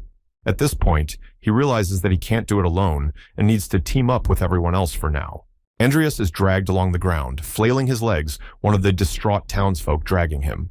He deftly tackles them and heads off somewhere in the distance with unimaginable speed. He runs away, leaving the distraught townspeople behind. It's already a dark night outside. This brings even more terror and fear to Ivy's handler squad. A huge sword slices the distraught townsfolk to pieces. Their bodies split in half and fall to the ground. Vivian, with red mad eyes, just chops their bodies into pieces. They go flying in all directions. She's merciless. The look in her eyes is frightening. She's insane. Her eyes are bloodshot. She wants everyone dead and easily slashes the maddened townsfolk with her sharp sword. Andreas rushes in. He sees the whole scene, and that Hazar is standing aside, and the immobilized Christopher is lying on the ground. He turns to Hazar and asks him what happened to Vivian. Hazard turns to Andres and makes sure he's okay. He's alive. He talks about how he has never seen Vivian like this before. Andreas looks suspiciously at Hazard and thinks about the fact that he knew he couldn't trust a fanatic. He observes that an immobilized Christopher is lying on the ground. His entire body is wounded, and his clothes are torn to shreds. He realizes that he can't leave his wounded ally alone, and he decides to play along. Andreas indignantly reports that there has been a disaster. Ivy's handler is trapped behind the barrier. Hazar can't believe his ears and panics, asking what they should do now. Andreas again hears the phrase, "What a shame." It scrolls through many times. He still doesn't understand what it would mean. He hears the question, "Do you realize you're killing innocent citizens?" Hazard hears this voice too. A purple haze forms over them. Andreas tells him that it is most likely a black mage. Andreas looks at Hazard. You can see the disdain in his eyes. He tells him about the black mage he must be near Ivy's handler. Hazard is crying hysterically. He realizes that she is in danger and tells Andreas that he is going to her and leaves the others to Andreas. Andreas looks at him with suspicion and disdain. Andreas looks after the departing Hazard and realizes that he is very easy to read, but it is better than betrayal. Vivian still continues to massacre the distraught citizens of the city. She still swings her sword desperately, tearing their bodies to pieces. Andreas looks at everything going on and realizes that none of this is good. He also realizes that it looks like the black magic is driving her crazy. If he moves, she will pull him into this meat grinder too. Vivian still continues to swing her sword vigorously as well, slashing the bodies of the city's inhabitants with ease. Andreas realizes with horror that she won't be able to dodge. His mouth is slightly open, his pupils constricted. Vivian looks mad. Her eyes are burning, and she swings her sword with such force that it doesn't end. Vivian easily impales the bodies of the distraught townsfolk. RNA massacres them with little effort. Vivian looks mad. She has a smile on her face and is laughing loudly. He watches it all with horror. Andreas looks at her and thinks about how it's a shame she wastes her material so thoughtlessly. He turns his head to the left and sees a black-clothed creature sitting on the roof of a building with a hood over his head. He asks Andreas that he is the only one who didn't get hurt escaped. What will he do now? Andreas answers him that he doesn't care. The creature sitting on the roof is leaning on one knee. It tells Andreas that it is strikingly calm. The creature is a black magician. Andreas looks up and tells him with a nonchalant face that he thought it was a good time for the boss to show up. Andreas looks away from him. The black mage tells him that he doesn't know where he gets so much confidence from. His gaze becomes fierce and fierce. He holds out his hand to him and says that in recognition of his bravery, he will give him a trial. Andreas is flying into some kind of abyss. He doesn't realize what's happening. He didn't expect this to happen to him. His eyes are wide open. His hair is developing. Andreas is indignant. He doesn't understand what's going on here. His eyebrows are furrowed, his gaze filled with rage. He falls into some abyss. He is blessed with a red light. He realizes that he has been careless. He still continues to fly into the unknown. His eyes are wide open. He doesn't know what will happen next. He looks at his hand and sees that it's just slowly disappearing somewhere, disintegrating into small pieces. Andreas doesn't realize what's happening. His whole body begins to disintegrate into small pieces and dissolve into the unknown. Andreas's face begins to disintegrate into small pixels. He just watches what is happening and can't understand anything. Suddenly, he hears some kind of sound, as if someone had pressed a key. He looks at his hands, can't believe what he sees. His hands are wearing the gloves he wore when he was a special forces officer named Makoto. He looks himself over and realizes that he is now not the character Andreas, but a real person. He's bloody. He is dressed in a military uniform. He can't understand what happened. Was it really a dream? He is sitting in a trench, and he hears an incredible explosion happening behind him with tremendous power. Everything around him explodes. He's holding a weapon and can't figure out where everyone is. He has a backpack on his back, his helmet flying off his head from the explosion. He holds his head. It's splitting open. Blood runs straight to his eyes. He's heading into the unknown. His steps are confident and determined. He is trying to figure out where he is and what is going on here. Suddenly his eyes widen, his pupils narrow, one eye already covered in blood. He sees dead people all around him. A strange creature with glowing eyes stands on a hillock. Everything around him is ablaze with yellow flames. He scrutinizes the man he knows in him. The man shouts, addressing him by the name Makoto, and telling him to run away immediately. One of his arms is torn off. Makoto looks at the man in horror and realizes it's Shohei. He tries to call out to him. Makoto swiftly runs towards him to hold him back, but he falls straight to the ground. He takes him by the neck and tries to bring him back to consciousness. He screams at him, but he doesn't respond. His eyes are rolled back, his mouth is open, one part of his head is missing. Makoto is shocked at what is happening. He screams loudly and tries to bring Shohei to his senses, but he realizes that he is most likely dead. Makoto holds it in his hands and sees his face start to crack and disintegrate into pieces. Halfway through, he turns into a man with green hair. It's his father. Makoto holds the body tightly in her arms and can't believe it. Everything around her is crackling. There is a bifurcation of the man. One half is the character Andreas, and the other half is the soldier Makoto. His father holds out an engraved gold signet to Andreas. He tells him that as long as he has it, he will be recognized as the true lord of House Cromwell. Andreas continues to hold the split character in his arms. His father talks to him about not letting him drag him down anymore. He says that Andreas was happy together with Emmy. Tears come to Andreas's eyes. He is certain that his father is in front of him. He is discouraged and can't say anything. He completely transforms into Andreas, Makoto's image disappearing. Andreas falls back into the abyss. His arm tenses. He's back in the game. The black mage looks questioningly at what is happening next to him. He watches as a glittering ball forms in front of him. Andreas climbs out of it. The black mage is dumbfounded and can't believe his eyes. Everything crackles, sparkles, and flares.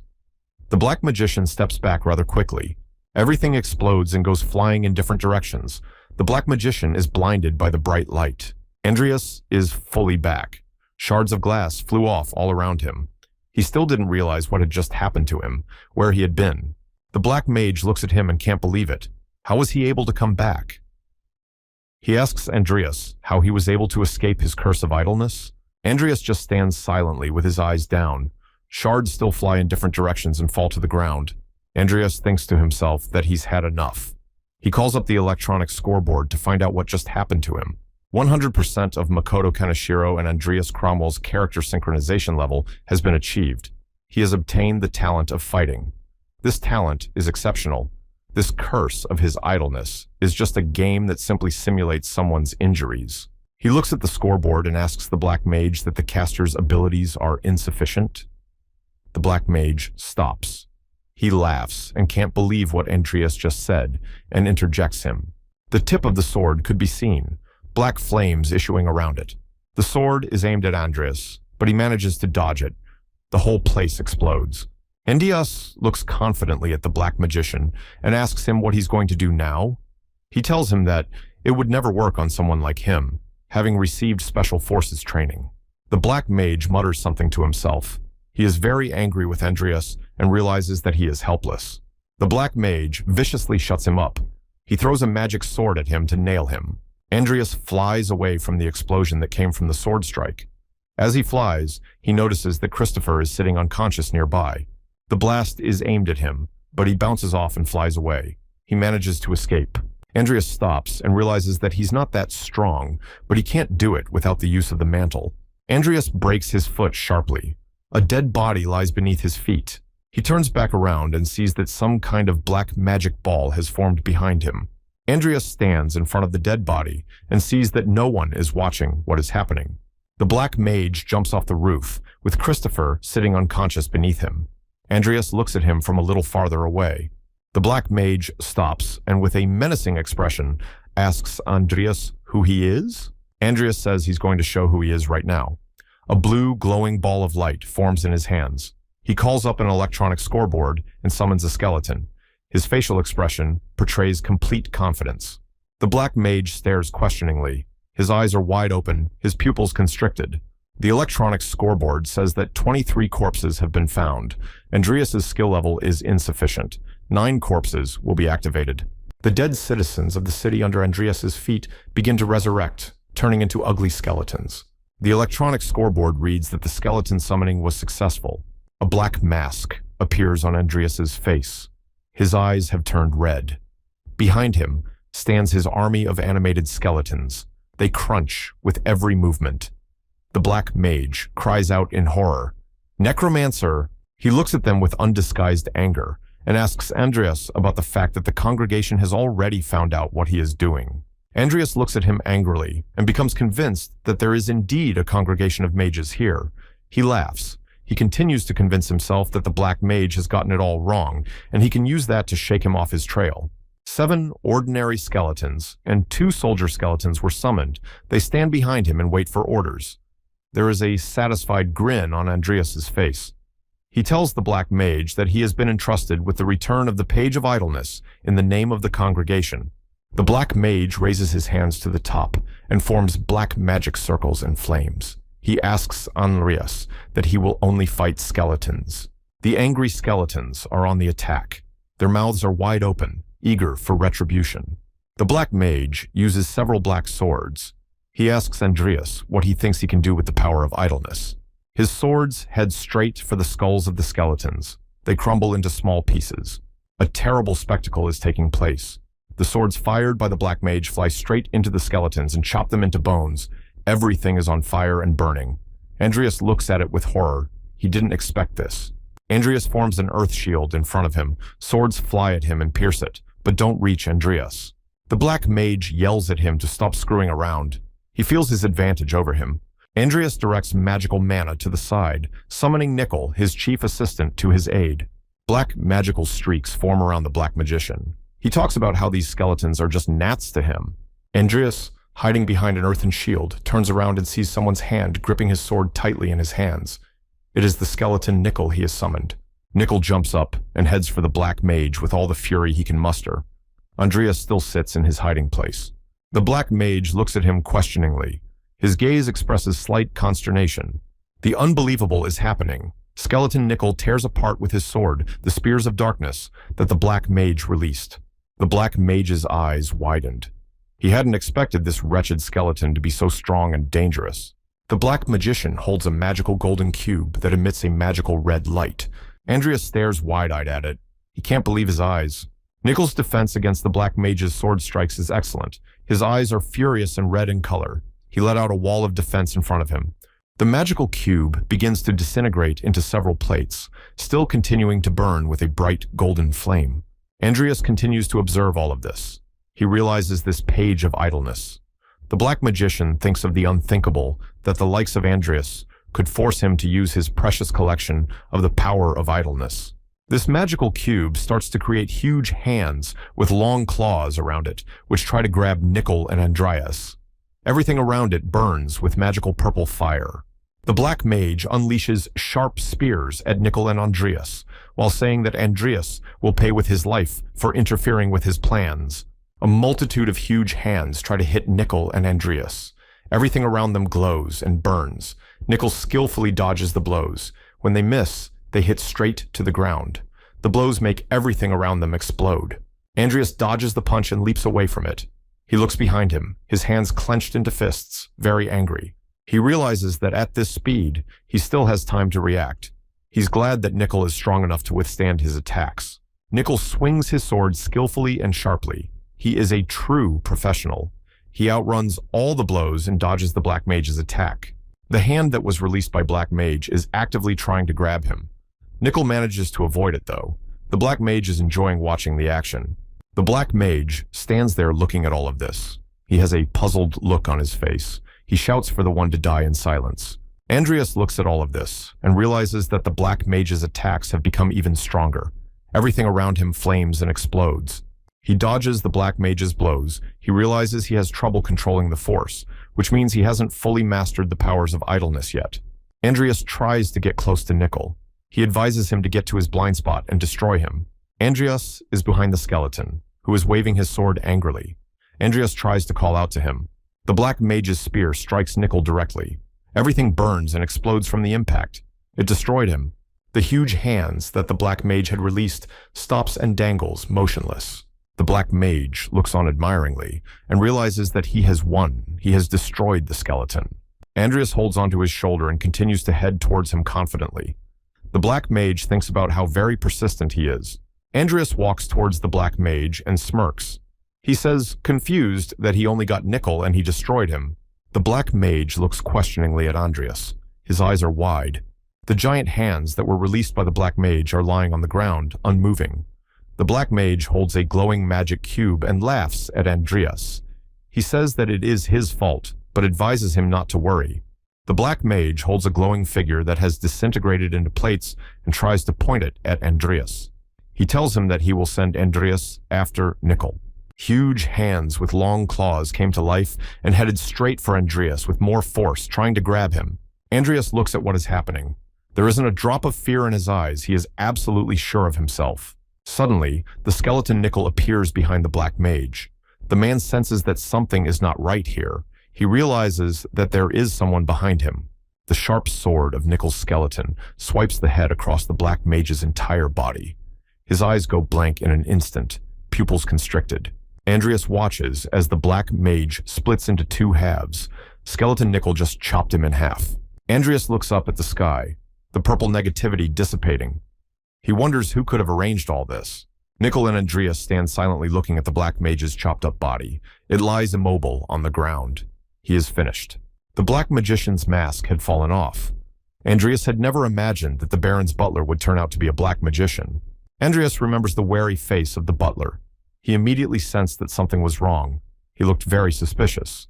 Andreas concludes that the Baron is also somehow involved in all this. Near the Black Mage's immobilized arm lies a glowing cube, still emitting a bright light. Andreas takes this cube in his hands. It still continues to give off a bright light and does not fade. Andreas holds the cube in his hands and doesn't know what he should do with it. He can't just walk around with such a valuable item. The 7th chapter of Diligent Idleness comes. The mana recovery rate is 321%. Suddenly, Andreas realizes that there is still Nickel to give this magical artifact to. He turns around and Nickel is standing behind him, all his bones crunching. Andreas hands the cube to Nickel and tells him to take care of it. Nickel continues to cringe, but he smiles. The light from the magic cube disappears. Nickel replies to Andreas that he will put it in the summoning vault for now and think about what to do with it later. Nickel disappears down the magical corridor. Andreas looks around and sees that the barrier is not falling. He wonders if the caster is dead. Why isn't it falling down? Vivian still continues to massacre the town's distraught citizens. She's chopping everyone to pieces. Andreas thinks about leaving everyone behind and walking away, but at the same moment, he dismisses the thought. He realizes that he will have to explain to everyone what happened and how he survived. Andreas touches the barrier, which looks like a huge black marble stone, with his right hand, and realizes that this barrier is different from the one he was in. Suddenly, he senses something wrong. Something inexplicable begins to happen to him. His eyes widen with shock. He feels the barrier start to suck him inside. It happens very quickly. Only his legs remain outside. Andreas is completely engulfed by the black barrier. There's not a trace of him left. A little girl is staring dazedly somewhere. She's dressed in a lace dress and socks, with a thin headband on her head. Her eyes are full of terror. She is trembling with fear and terror. She looks at the red chair and sees that it is moving, as if someone is sitting on it. She can't believe her eyes. Andreas's ghost is sitting on a chair. She doesn't see it, she only hears it. At first she thinks the chair is talking, but then she realizes that someone is sitting on the chair, either a ghost or a demon. The ghost recognizes in this little girl the features of Vivian Belkin. He replies to the girl that he is not a ghost or a demon. The girl still stares in horror at what is happening, but cannot see anyone on the chair. Who is speaking to her? Andreas replies to her that he is a fairy. He talks about how he has come to save her. The girl looks questioningly at the chair and doesn't say a word. She dazedly can't take her eyes off the chair, arriving in utter horror at what is happening. Andreas thinks about how nice it all is, but what the hell is he doing? He reassures himself that he should be patient. After all, it's just a game. He's a fairy now. Andreas shows up at someone's house and sees little Vivian being punched in the face by some noble woman. He observes what's going on, but no one sees him. That makes his investigation a lot easier. He discovers that the woman who hit little Vivian is the wife of Count Belkin. He watches little Vivian's family from the sidelines and learns a lot about them. Count Belkin sits on his horse. He looks noble. He has a thick beard and mustache on his face. The Belkin family is known for its mastery of the sword, so the Lord wished for a son who could be his successor. However, as the mother gave birth to a girl, tragedy struck.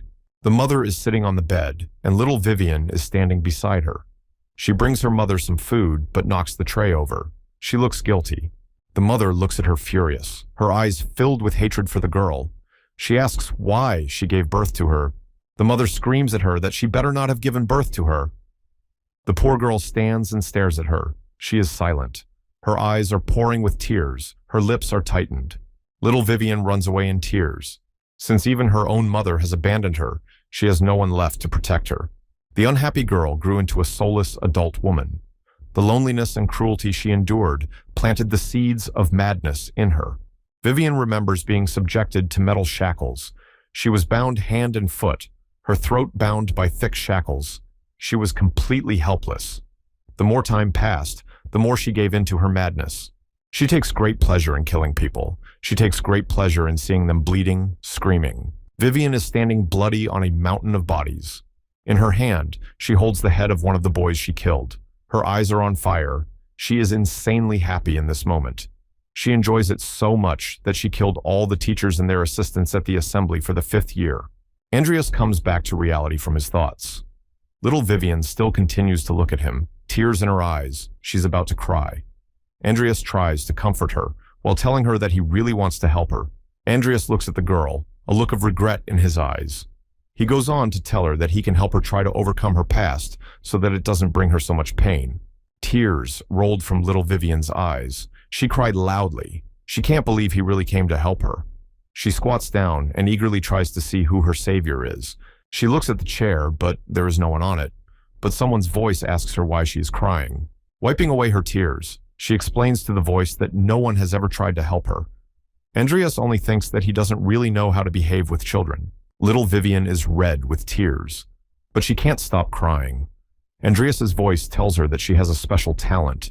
It's just that no one here has been able to recognize it yet. The girl froze, listening intently to what the voice was telling her. In the palace where the girl lives, a conversation continues between little Vivian and the voice of Andreas. She doesn't believe that she is special, but Andreas tries to convince her that she is. He claims that she has a very special talent for wielding a sword.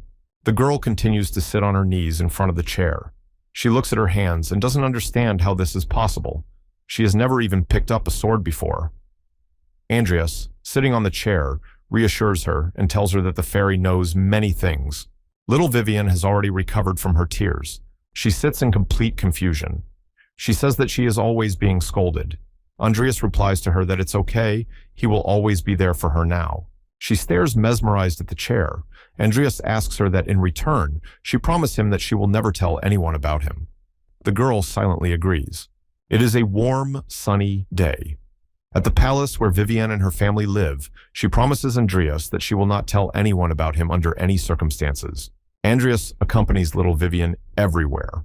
When her mother shouts at her again, he stands by her side and comforts her, tries to cheer her up, and asks her not to pay attention to her. Andreas urges her to start practicing with the sword. Little Vivian grows up. She begins practicing swordsmanship diligently with her teacher. She's very good at it. She's holding a shield and learning to defend herself. In her other hand, she holds a sharp sword. Even as little Vivian sleeps, her sword lies beside her, and Andreas carefully guards her sleep and sits beside her at her bedside. It's a hot, sunny summer. The foliage is colored green. Summer is passing. The leaves on the trees begin to take on a golden hue. It begins to get gradually colder. A month passes, and Andreas accompanies little Vivian everywhere. Little Vivian strides determinedly across the grass in her long boots. She walks through the park and calls out to Andreas, calling him a fairy. She can't find him anywhere. She says loudly that she has come to the promised place as they had agreed. Andreas hides behind a tree, arms folded across his chest. He can hear everything. She continues to ask loudly if he will teach her swordsmanship today as well. She looks around, trying to find him with her eyes. Andreas peeks out from behind a tree and admonishes Vivian. He says you can't shout about it everywhere. Little Vivian covers her mouth guiltily with the palm of her hand. Andreas stands in front of her and reminds her that he said no one is allowed to know his identity. Vivian rubs her forehead in confusion. She giggles and tries to steer him away from the subject. She's glad he's found himself.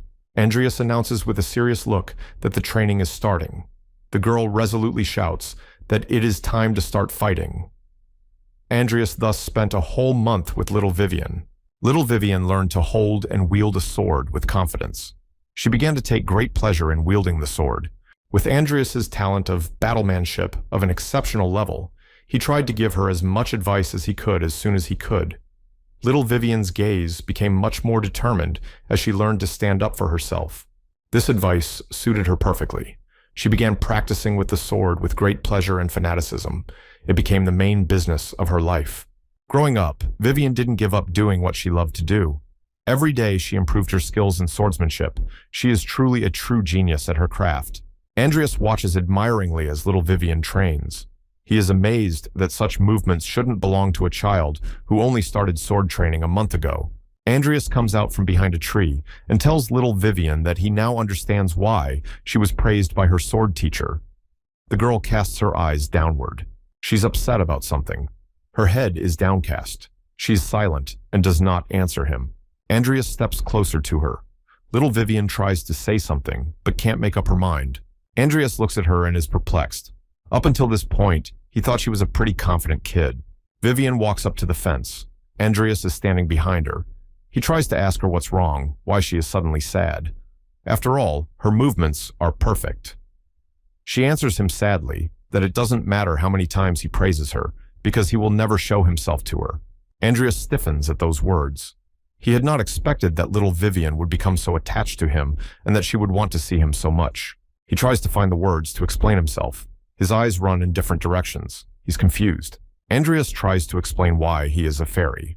The girl, without listening to him, replies that he doesn't show himself to her because she is a bad child. She clutches the sword tightly in her hand and goes on to say that she thought that if she tried, and she would be recognized. She still stands with her back to Andreas and says she tried so hard. Just a little more and she cries. Andreas stands behind her and watches, unable to find the words to comfort little Vivian in any way. She stands with her eyes down and asks him if it's all so futile, no matter how hard she tries. Suddenly she hears a native voice. It is the voice of her father, Count Belkin. He walks behind, approaching Vivian, and says that he is very surprised by what he saw.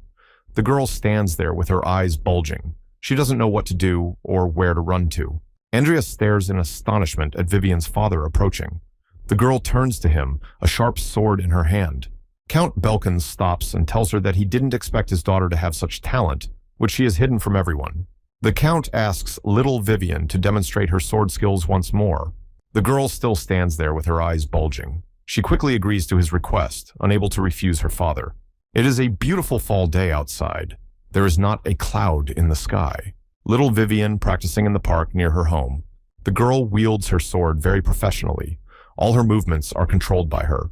She swings the sword without much strain. Her face expresses contentment. She is trying to prove to her father that she too is worth something. She is trying to win his approval. Little Vivian has finished and stands silently looking at her father. She is proud of herself. She stands and waits to hear what her father has to say. As expected of little Vivian, everything went flawlessly, for she has Belkin blood in her. The Count says approvingly that it was splendid and walks off in the direction of the palace. Little Vivian looks after him. Her sword is still in her right hand. She certainly hadn't expected praise from her father. Her eyes rounded, her cubes clenched. Andreas stands behind Vivian and looks at her without saying a word. The girl turns to Andreas, still staring after her father as he leaves. She says this is the first time her father has ever praised her. She looks sad. Andreas stands behind her back. Little Vivian hears some kind of crackling. She talks about how she never dreamed of such a thing. Finally, she smiles. Andreas looks questioningly at little Vivian. He can't utter a word. A now adult Vivian stands in front of Andreas. He has a stunned look on his face. She tells him that she really wishes she could stay with Mr. Fairy longer, but it's time for her to wake up. Tears come to Vivian's eyes. She struggles to keep from bursting into tears. Everything around her cracked and shattered like brittle glass. Andreas watches all of this and realizes that she is finally awake. The glass completely cracks and shatters. Only reality remains. Vivian tells Andreas that thanks to him, she has found a path worth following. She smiles shyly, lowering her eyes slightly. Andreas stands silently opposite her.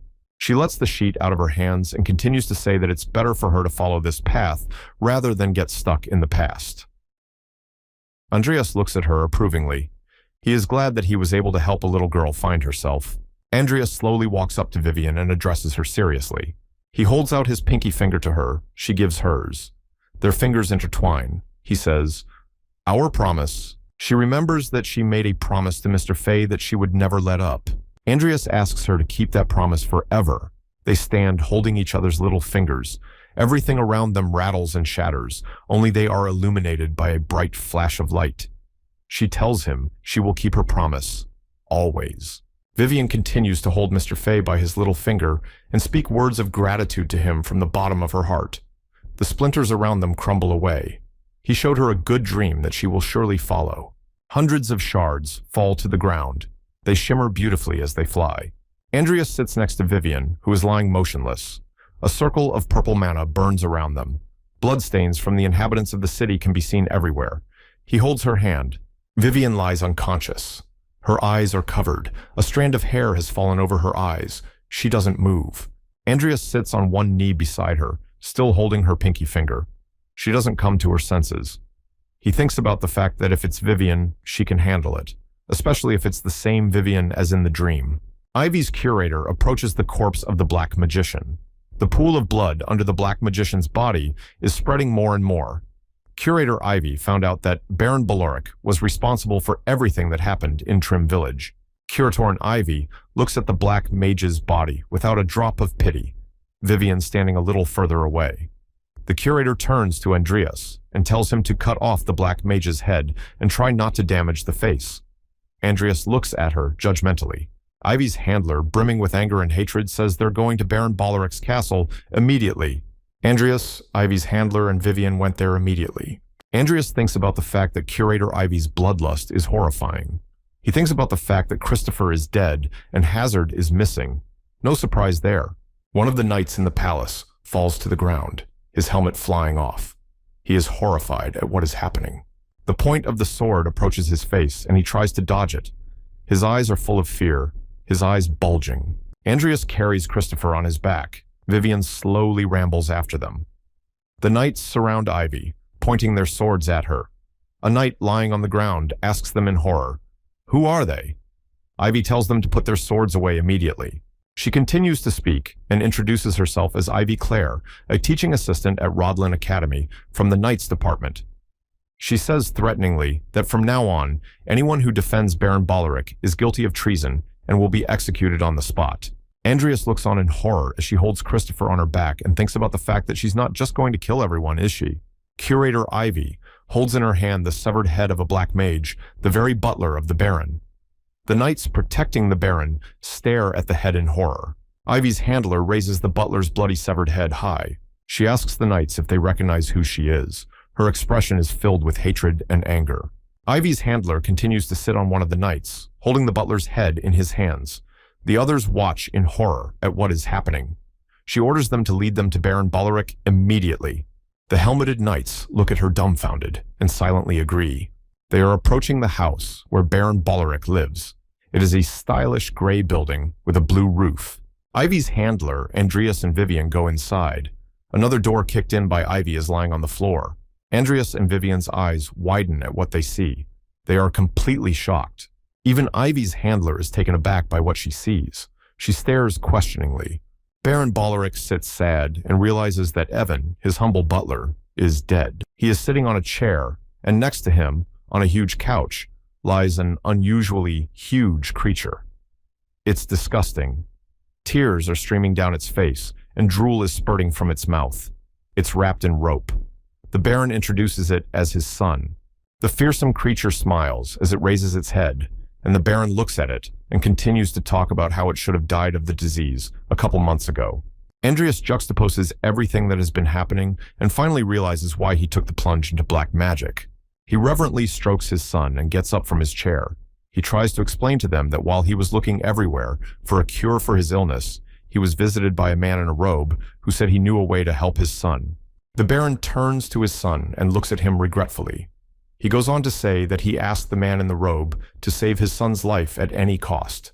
The curator, Andreas, and Vivian are stunned listening to what he says without uttering a word. Suddenly, Baron Bolerick turned to them and shouted that he agreed to leave his son in such a terrible state, pointing at him with his hand. The horrible creature made an ugly face, tears still streaming down his face. Ivy's handler looks at the Baron with undisguised hatred. Andreas looks at her and realizes that something terrible is about to happen. The Baron looks at his son. His gaze is full of love and regret for him. The bogeyman looks at his father. The Baron addresses him by the name Adel ... The Baron falls to his knees before him and begs him to forgive his foolish father. Curator Ivy walks angrily towards the Baron, a sharp sword in her hands. Andreas and Vivian remain behind. Ivy grabs him by the scruff of the neck. The Baron's head is down. He doesn't even try to resist. The curate throws the Baron to the floor in a frenzy. He flies off. She, full of hatred for him, tells him to say these words to the people he and his butler mutilated. Baron Bolerick is lying on the floor. It is difficult and painful for him to move. The knights stand beside him, but do not approach to help him up. They are afraid of Ivy themselves. The curator angrily instructs Andreas to go and get a team of investigators now, and tells the knights to get rid of that monster from behind immediately. They unhesitatingly agree. Andreas creates a sharp stone spear in his hand, with a deft movement of his hand. He grabs it and immediately throws it at the monster, Baron Bolerick's son. Vivian stands back and watches what Andreas is doing. Baron Bolerick is still lying on the floor. He looks up and sees that his son is about to be killed. His eyes are full of horror and despair. The stone spear flies and hits the eye of the huge monster. It wrinkles in pain. Ivy's handler looks at him in disgust. Baron Bolerick stands helplessly looking at what is happening. He can do nothing but speak his son's name. The knights standing behind look on in horror at everything that is happening. They are very far from the Baron. The Baron runs up to his son and slides to his knees, holding on to him. The others watch from the sidelines. The huge monster remains without one eye. He's dead. Ivy's handler turns to Andreas and asks why he did it without her instruction. Andreas explains that the spawns of black magic must be disposed of immediately before they can make any sudden moves. He goes on to say, with a serious look, that any information should be in Baron Bolerick's hands. A team of Imperial investigators arrest the Baron and place him in a closed cart and drive him away. A dead, huge monster lies on a cart ripped open with its back up. One of the investigative team is studying it.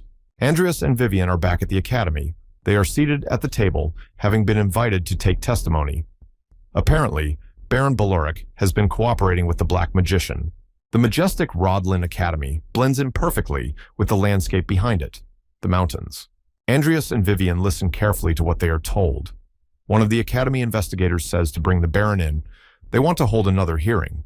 One of the investigators, who appears to be in charge, thanks Andreas and Vivian for their time, and, pointing to the door, tells them they can go home. Standing a little farther away from him is a man in a robe. Andreas and Vivian are heading towards the dormitory. This is the end of their assignment. They walk down the stairs in silence. Vivian walks a little ahead of Andreas. They walk in silence.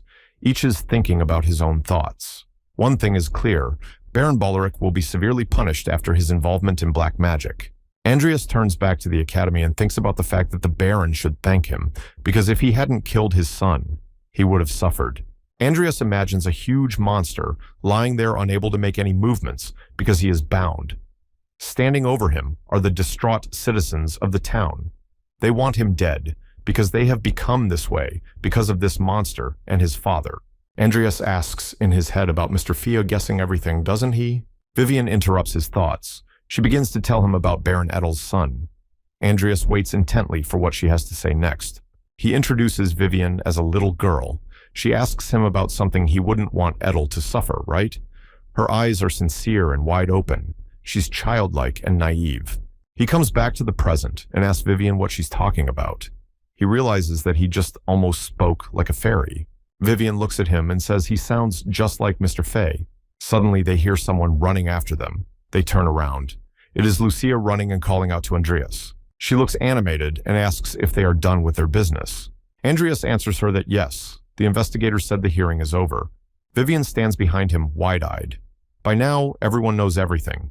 She happily shows them something on a tablet. Andreas and Vivian look at the screen nonchalantly. Lucia shows them that they are all over the news and enthusiastically tells them that they are now celebrities. The screen shows their faces and writes that the Rodlin Academy students have defeated the Black Magician. They get top marks. Lucius goes on and on about how it hasn't been long since she and Andreas introduced their potion. Andreas interrupts her speech and says that right now he would just like some peace and quiet. Vivian stands silently by his side. Lucia speaks excitedly about what she has heard, that they will receive an award. She raises her hand high. She asks to take them out to eat. Andreas stops her and tells her that the reward should be divided equally among all those involved in the task. He thinks of Lucia trying to ruin him. Lucia looks at him questioningly and stops talking. Suddenly, Lucia, pointing nor Vivian, asks him if they were standing next to him on the news. Andreas looks at her and asks about her only now noticing her. He introduces her and says she is a student in the Knights Division course. The girl guiltily introduces herself as Lucia Everlast and says it is a pleasure to meet her. Vivian introduces herself as well. Andreas apologizes to Vivian for Lucia and says she's a bit silly. Lucia doesn't give up. She keeps insisting that they will still get the money and they need to go out to dinner immediately and celebrate the success of their potion. Andreas thinks about how persistent she is and how much she's getting on his nerves. The tall building of Rodlin's magic tower can be seen among the trees. There isn't a cloud in the sky. The weather is clear and warm. Lucia turns around and tells Andreas that she will see him at the magic tower tomorrow and leaves. Andreas tells her that he will not forgive her if she is late again. In the distance, you can see the magical tower of Rodlin. It's very tall. A road leads to it. Andreas walks down the road, carrying Lucia on his back. He curses at her and says that he knew it would end like this. Andreas looks angry. He scolds himself and calls himself a fool for trusting Lucia again. She laughs loudly, sitting on his back. Andreas runs towards the magic tower. Lucia begs him pitifully to go slower. Lucius holds Andreas tightly by the neck. He walks with a nonchalant face. They have already reached the gate of the tower. Vivian continues to laugh out loud, amused by what is happening. They enter the tower where they are greeted by a guy with glasses. He makes sure it's them by calling out names and tells them to follow him. Lucius is hanging out in Andreas's arms. He freaks out. They walk up the stairs, following a guy with glasses. The space of the magic tower is constantly changing, and they should watch their step. There are many stairs all around. Everything is noisy and twirling. Andreas turns to Lucia and tells her to walk properly. They walk down the stairs, and Lucia catches Andreas off guard with her question. She asks about their relationship with Vivian, whom she saw yesterday. Andreas replies to her with a nonchalant face that he and Vivian don't have much of a relationship. Lucius looks at him suspiciously. He doesn't understand why he's asking or why she even cares.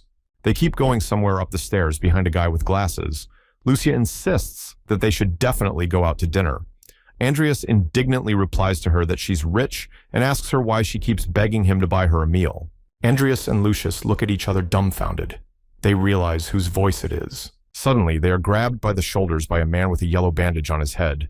There's no way they were expecting this. Everything sparkles with golden light. A huge eagle with giant wings flies over the man. Andreas walks quickly with a confident gait. His steps are resolute. Andreas looks around, stopping his attention on the man. He looks him over. This man is the owner of Rodlin's magical tower, Bart Alwyn. A magical eagle flies everywhere next to him, illuminating everything with its wings with a golden light. The guy with the glasses turns around and shouts, "Tower Master," with an exclamation. The man continues to stand next to Andreas and Lucia.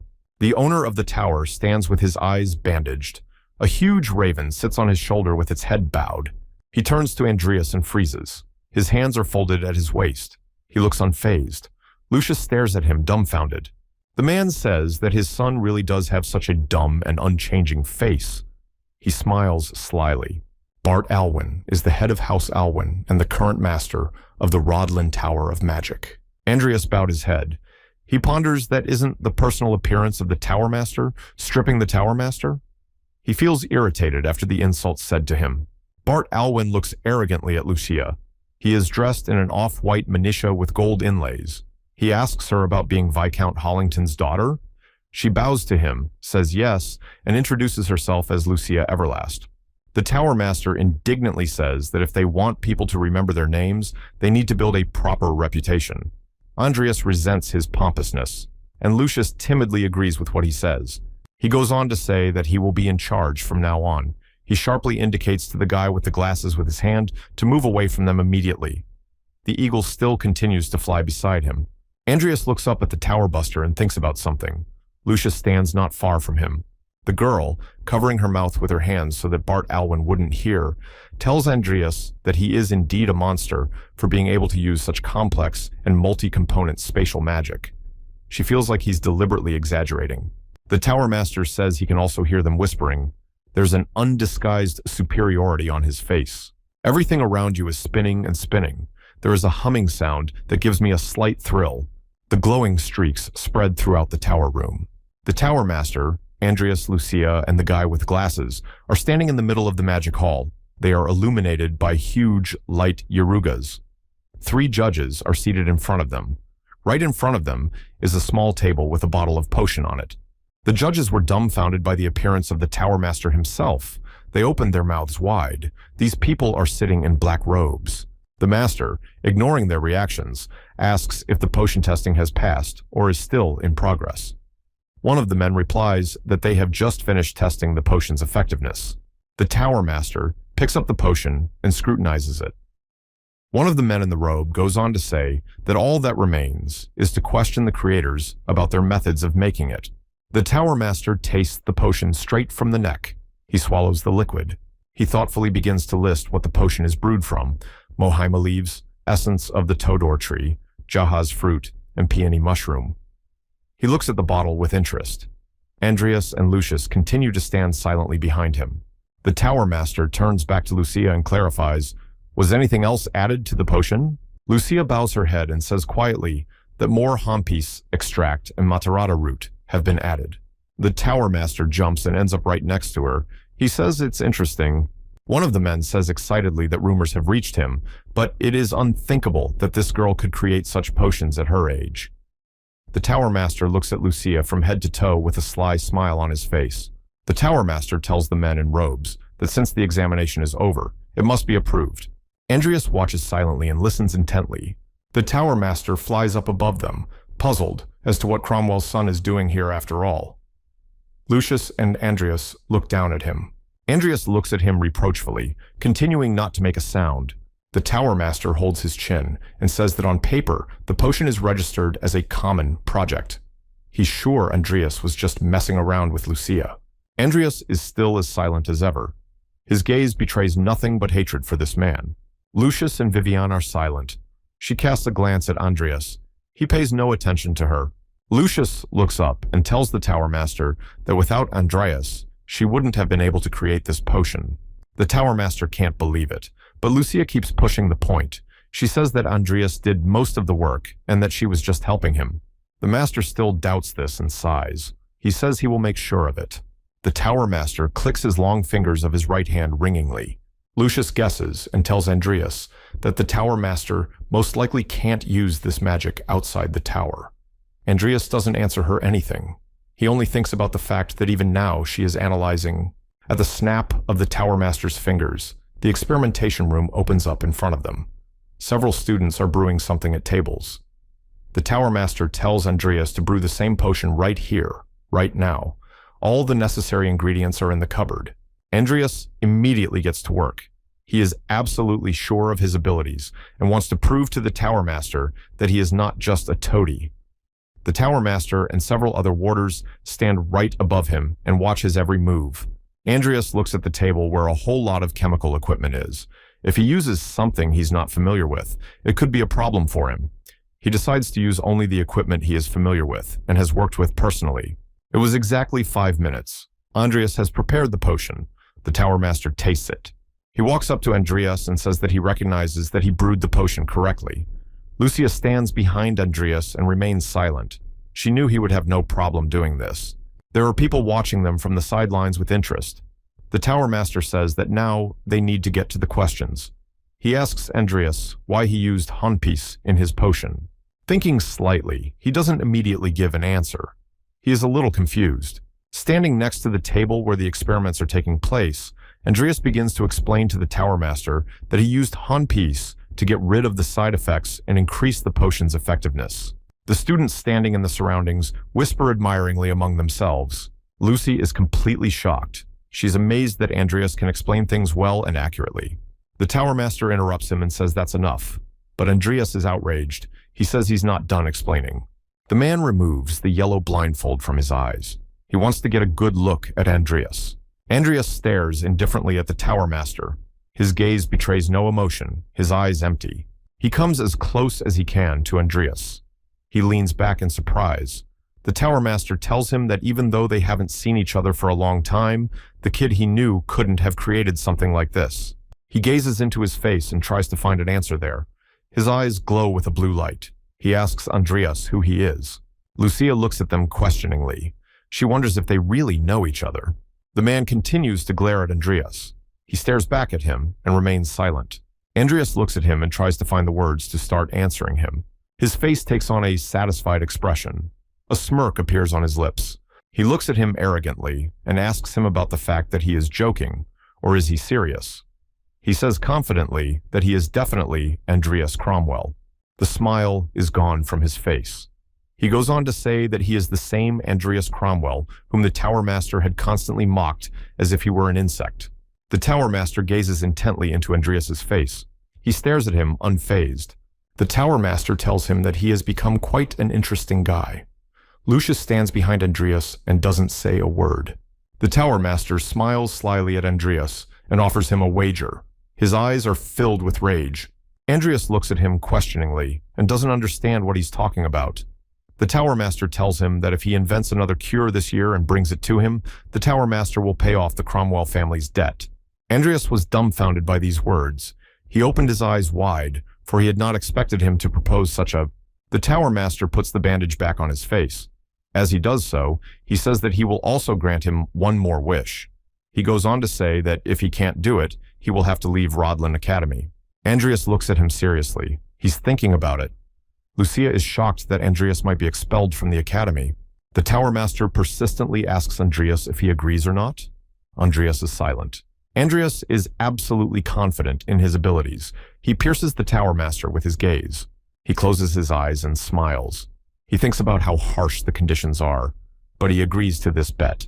Andreas puts his hand to his heart and bows his head.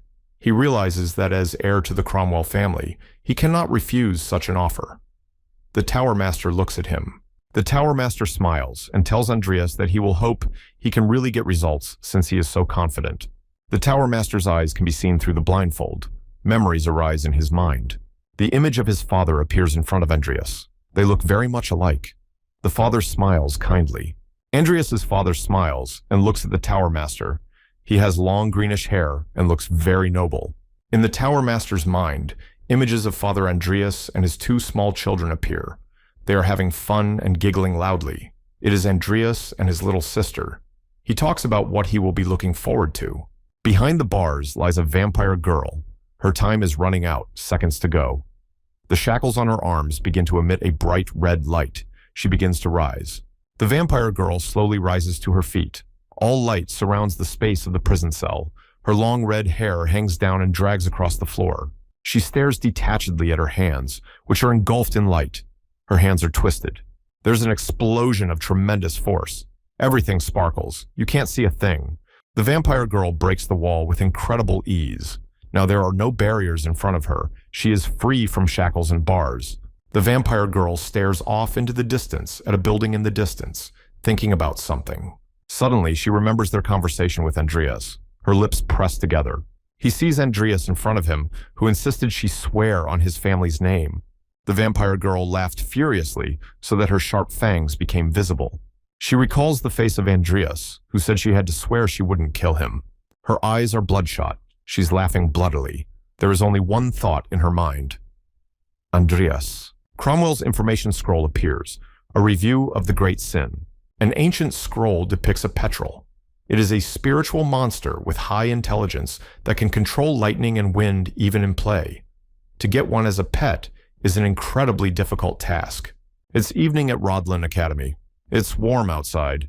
Many students are out in the courtyard. Andreas sits on the bench with one hand resting on the box.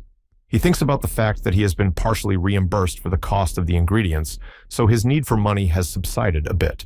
He sits on a bench, with students sitting next to him on either side of him.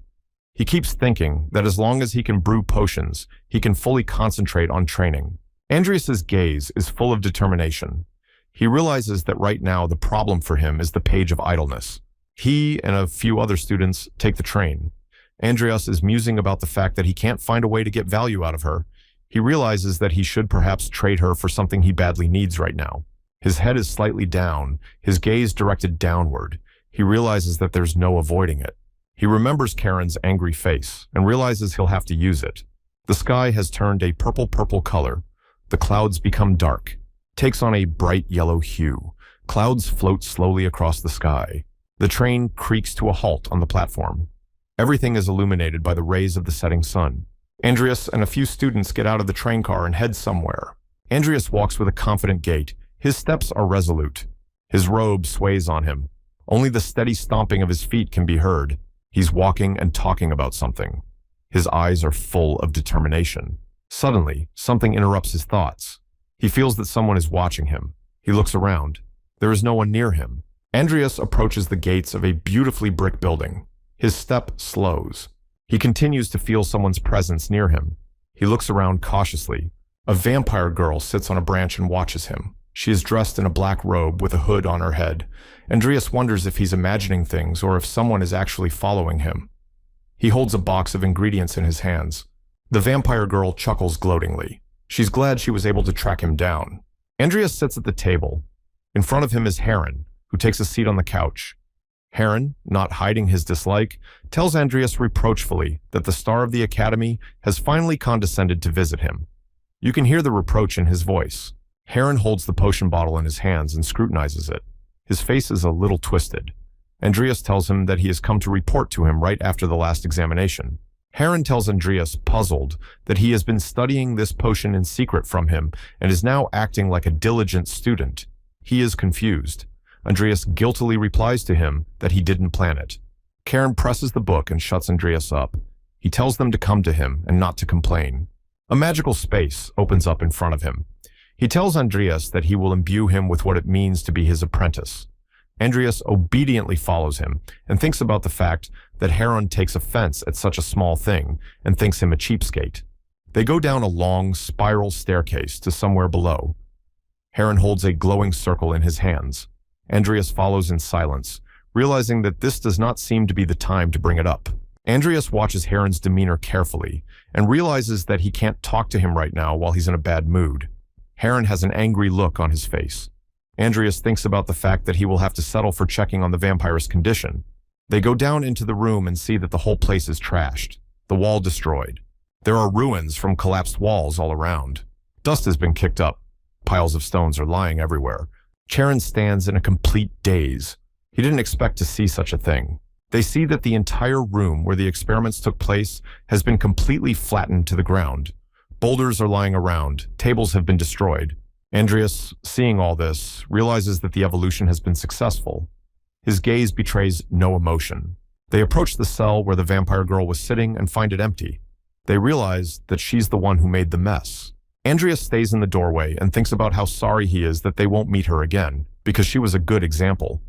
Heron squats down and tries to see something in the cell. Charon picks up the chains that bound the vampirist and shouts horrifying words. He is outraged beyond belief. His face is full of anger and rage. He clutched the chain with beastly strength. Every muscle in his face is tense, his teeth clenched. Charon squats with his back to Andreas and addresses him by name. Charon's eyes are bloodshot. He, trying to hold back his anger, asks Andreas about something he did to Angela's vampire girl shackles. Andreas lowers his head and answers him that no, he feared for his life. He looks at Charon nonchalantly and thinks about what an idiot he is. Andreas smiles slyly. Charon still continuing to stand with his back to him. They realize that she is only a hybrid. Charon holds open the shackles in which the vampiress had recently been imprisoned. Andreas chuckles gloatingly behind his back and thinks to himself, serves him right.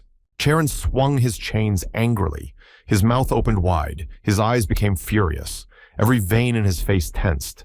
The impact happens with such force that the clanking of the chains can be heard even on the stairs. Andreas is rapidly moving away from the building where the meeting with Charon took place. It is already dark outside. 3 bright moons still shine in the sky. Andreas stops, his face pensive. He thinks about what he will bring to the page of idleness another time. Suddenly, someone's long red hair comes down over Andreas's head. He doesn't notice them right away. He hears a familiar female voice say his name. His eyes widen and his pupils constrict. He immediately realizes who is speaking. His hair falls lower and lower, and he begins to tremble with fear. Angela hangs from a tree, holding onto a branch with one hand. With her other hand, she holds Andreas by the chin. Her eyes speak with a bright red light. Andreas is dumbfounded and can't move. He guessed that she was the one waiting for him in the ambush. Gently holding his chin, she tells him that she has wanted to ask him something since she woke up. Andreas continues to stare off into the distance. The vampire girl looks at him slyly, smiling. She asks him to look at her.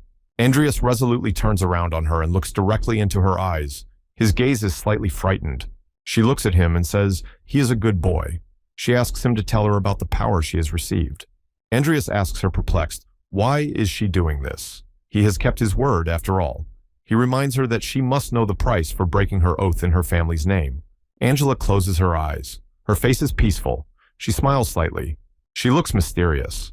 Pink mana starts to emanate from her. She talks about knowing it all too well, but can't resist asking him something.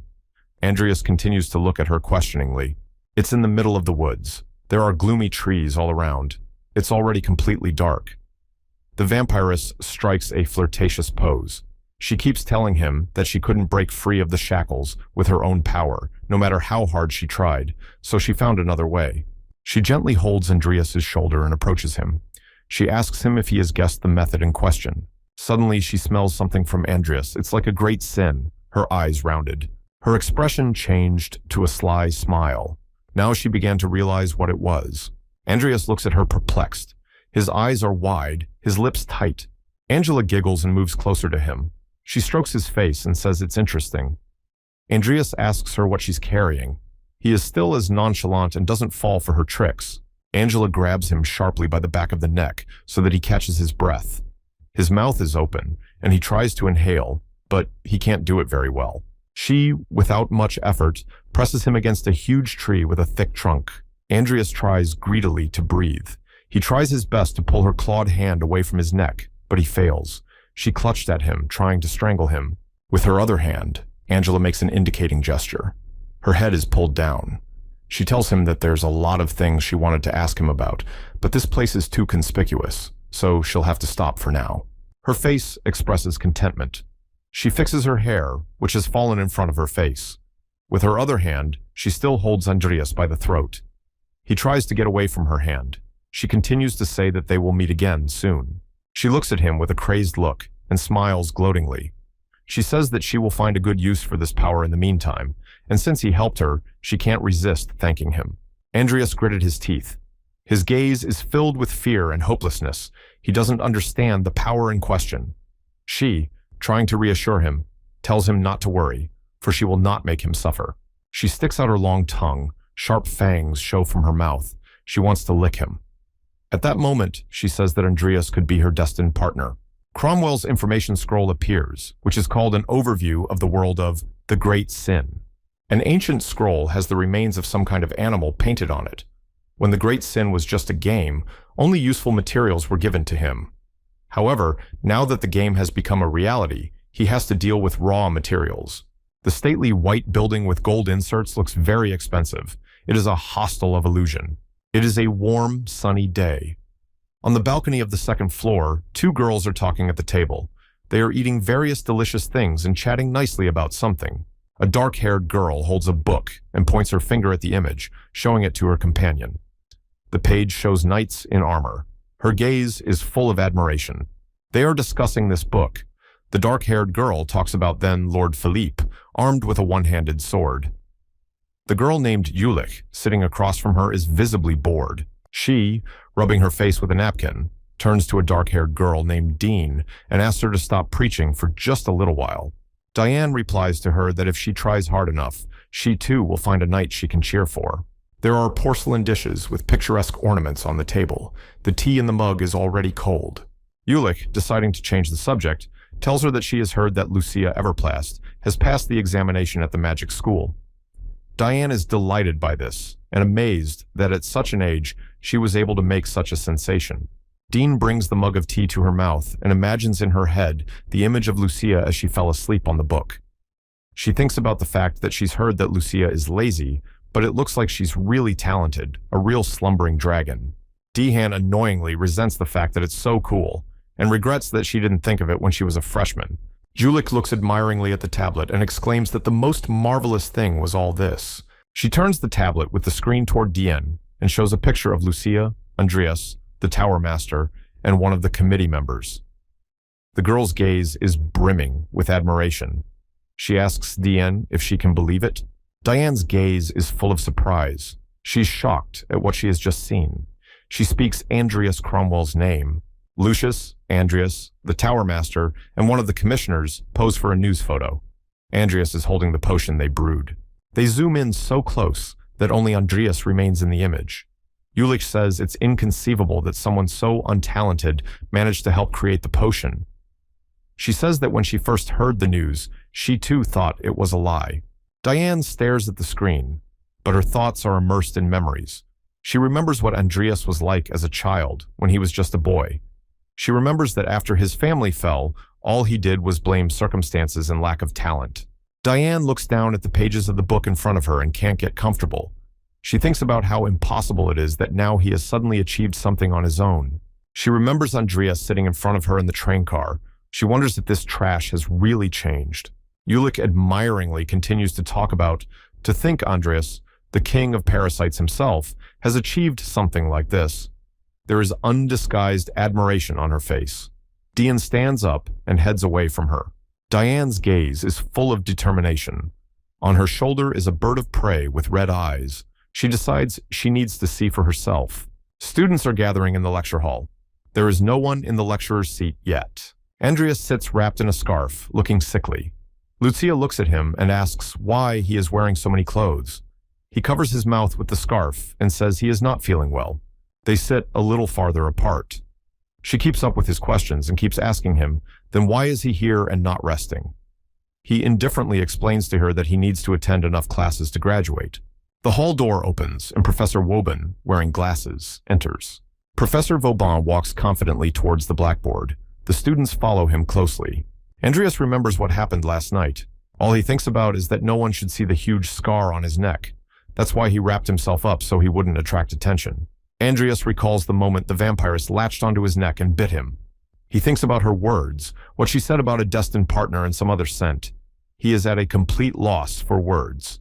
He starts to sweat. He's getting really hot from putting too much on, but his thoughts are still focused on the fact that Angela just suddenly bit him and disappeared. Suddenly, Professor Vauban interrupts his train of thought with his voice.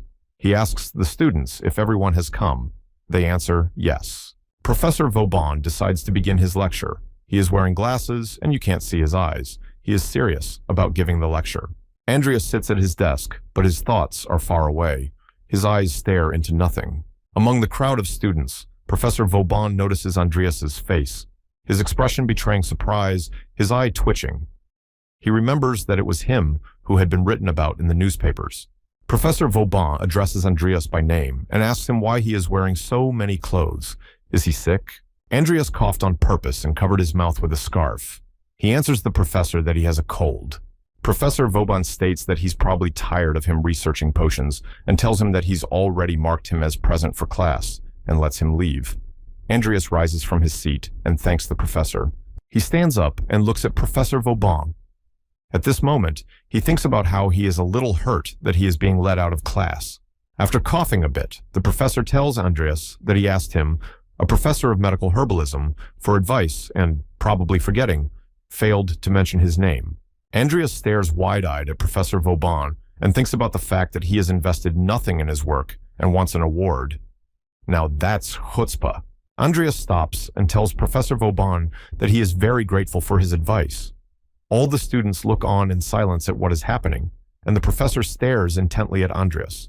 Andreas goes on to say that he is especially grateful for the professor's advice about the extract of hampis and matarata root. He recalls that the professor told him that if he added them, he would be making soup instead of potions. However, this soup was excellent. She wonders if Andreas is really getting confrontational. Her eyes are wide, and you can see the excitement in them. Professor Vauban's eyes became embittered. His lips tightened. He was totally outraged. No student had ever spoken to him like that before. The students, hearing Andreas's words, began to whisper amongst themselves, looking at Andreas judgmentally.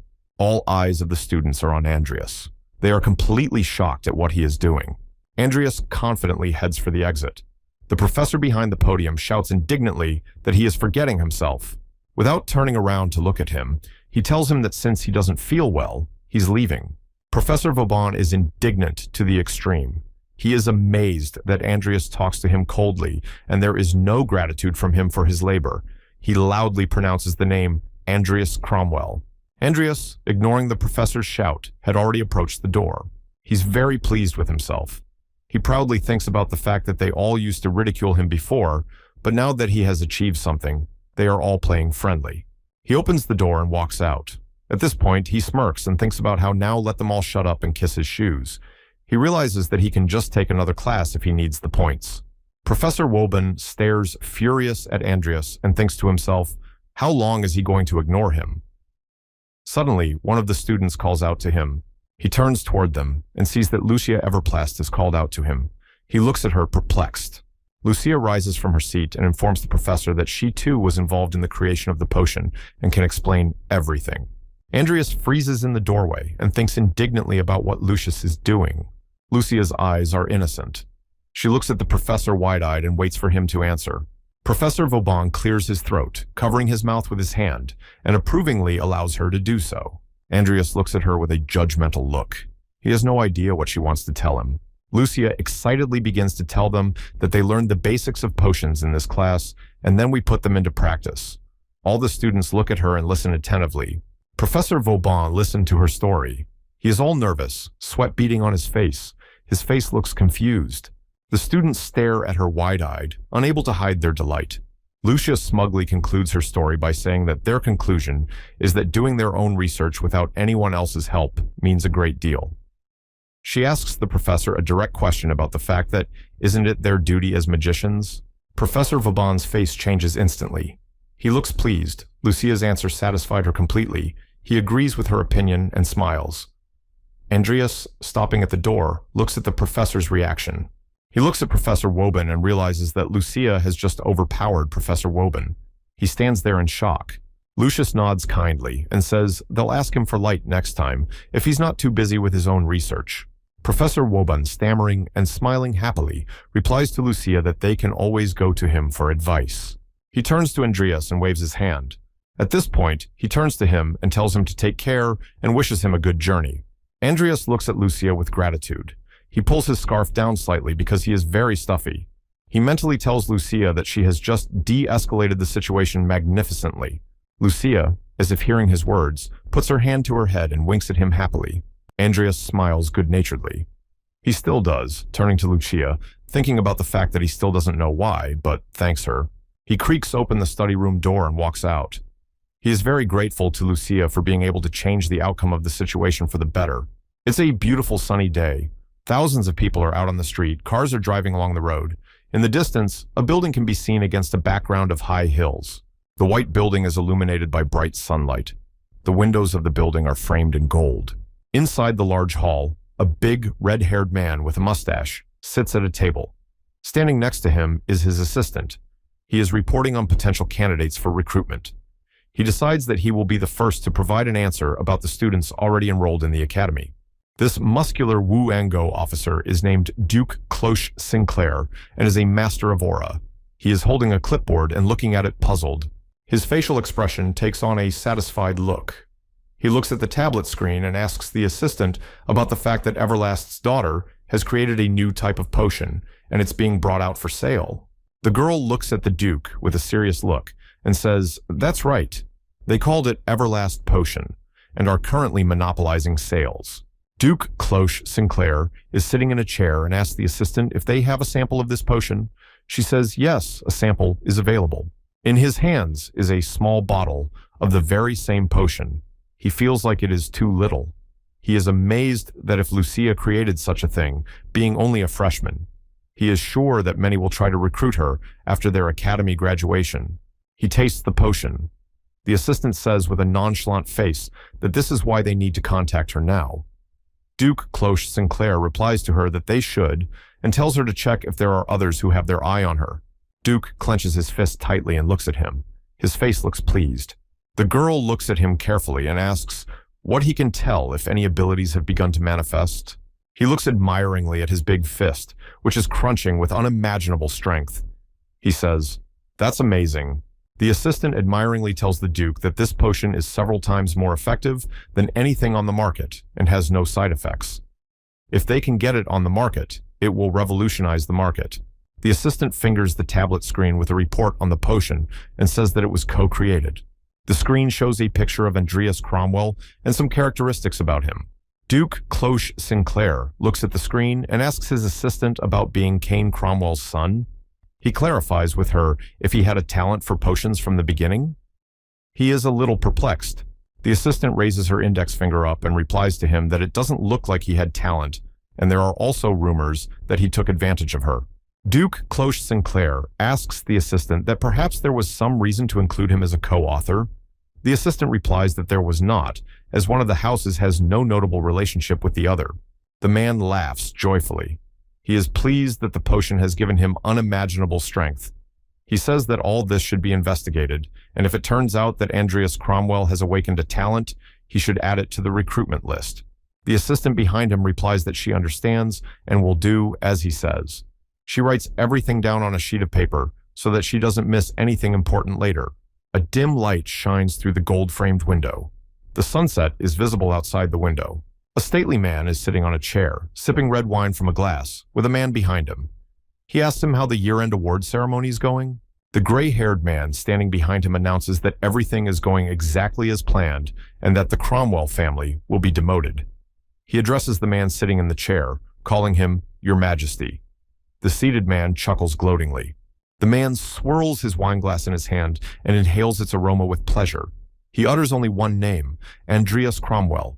He chuckles maliciously, his white, even teeth showing through his thick beard and mustache. His eyes are filled with rage and cunning. The expression on his face is slightly frightening. He looks out the window where Andreas's silhouette appears. The man looks forward to seeing how different Andreas is from his father. Andreas's room is visible through the window in the dormitory. He is still practicing his sword skills diligently. He is diligently practicing to wield the sword well. He's only focused on that.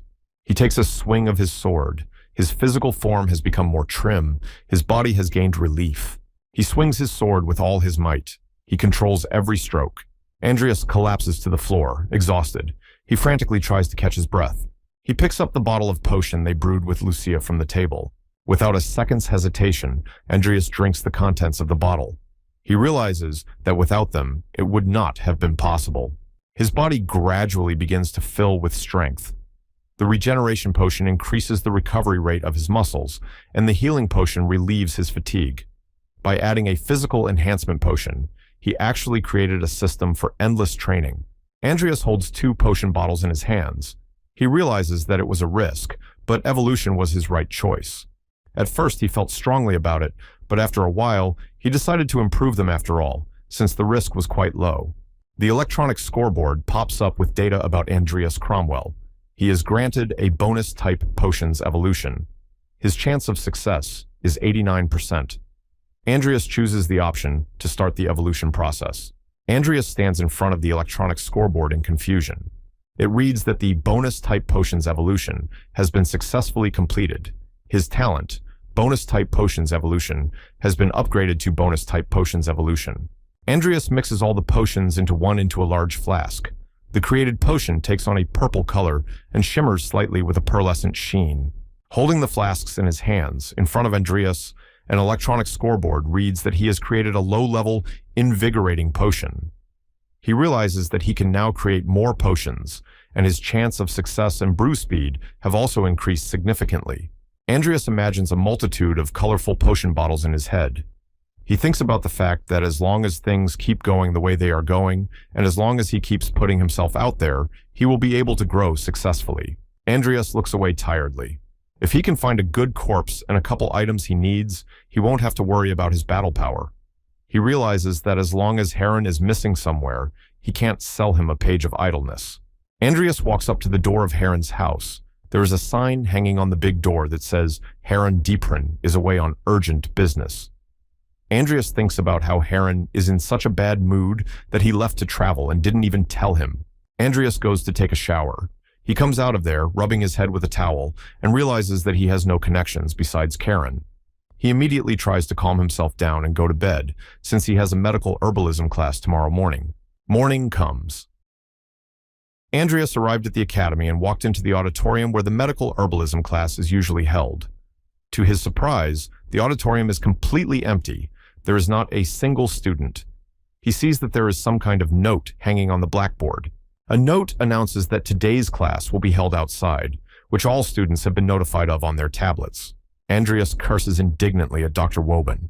He guesses that he is using this specifically against Andreas, since he knows he doesn't have the tablet. Professor Woban's sly look arises in Andreas's mind. He set this whole thing up on purpose. Andreas holds his head in confusion. He has no choice but to hurry to the class he is already late for. Andreas is quickly headed to class outside. He is angry.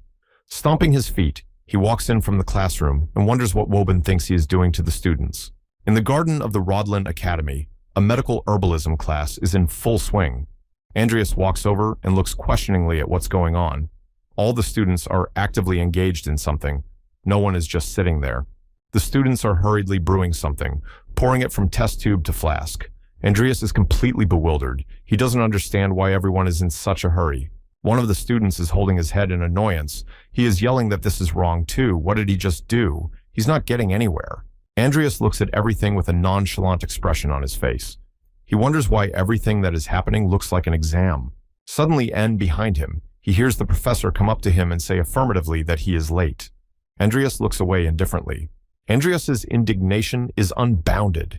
He can barely contain himself from saying something back to the professor, and he continues to say with a smile that it seems that Andreas was so busy with his own research that he didn't even see the notification from him in his tablet. Suddenly, someone grabs Andreas hard by his robe. He turns around questioningly. He sees that Lucia has grabbed him and is urging him somewhere, telling him to go with her, and she will explain everything to him. The professor standing next to Andreas chuckles gloatingly, covering his mouth with his hand. Lucia shows him something on her tablet. She reproachfully tells Andreas to just buy himself a tablet already, and wonders how long she will show him her tablet. Andreas stares at her in silence. The tablet shows Professor Woban, a smug look on his face, with a large flask of some kind of potion next to him. It says that he invented the awakening potion, and he got the idea to make an exam out of analyzing this potion. Andreas gets down to the task at hand. He puzzledly picks up the utensils he needs. He is convinced that the professor just felt the need to show off. Professor Vauban approaches his desk and observes what he is doing. Professor Vauban coughs and asks Andreas wryly about how, for someone of his level, figuring out ingredients and proportions should be easy. He smirks. Andreas stands silently and stares at him. At this point, he thinks he really is a hard-headed asshole. His face expresses no emotion. The professor smiles slyly. He tells Andreas that today he will finally show him who he really is. At this moment, he thinks about the fact that Andreas has a very bright future ahead of him. Andreas realizes that the man has confused his words with his intentions. The expression on the professor's face instantly changes. He realizes that he blurted out the wrong thing. He angrily continues to think that Andreas has taken advantage of Miss Everlast, a rising star in the potions world. Andreas grinds the herbs in silence. His gaze is off to the side. Lucia is shocked at what is happening, her tablet in her hands as well. The weather outside is warm summer weather. There is not a single cloud in the sky. 4 hours have passed since the beginning of class. The professor looks tired, snot dripping from his nose, his pupils constricted. He looks at his clipboard and can't believe his eyes. The tablet displayed the analysis of the awakening potion's composition. According to the test results, the first place is undoubtedly Lucia Everlast. She has the fastest and most accurate result. Next is Andreas Cromwell, and in third place is Taylor Bagman. The students are crowded around the professor. He continues to look at the clipboard. One of the students assures him that there was no cheating during the exam. The professor remains silent, staring at the clipboard. One of the female students concludes that Andreas Cromwell does indeed have a talent for potions. The frustrated boy leans back against the table. He can't believe he's lost to someone like Andreas. Lucius is happy. She turns to Andreas, calling him algae head and telling him he's good for him. Andreas resents her addressing him. He doesn't like being called that. Suddenly, one of the students angrily calls Professor Vauban by name. Everyone turns to look at him in confusion. A fat boy, one of the students, runs up to the professor and angrily asks him why he is doing this to him. The students look puzzled at what is happening. They don't understand what he means.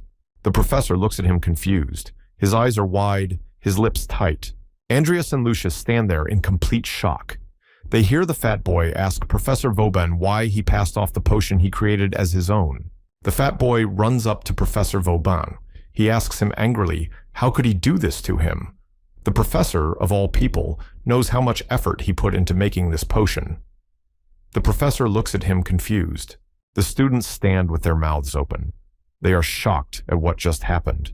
Some wonder if the fat boy named Harolf, who is a senior student, made a mistake. The students didn't expect a teacher to be capable of such a... Andreas watches the scene suspiciously. He is absolutely certain that Harolf is not deceiving. He asks Lucia what she thinks about it.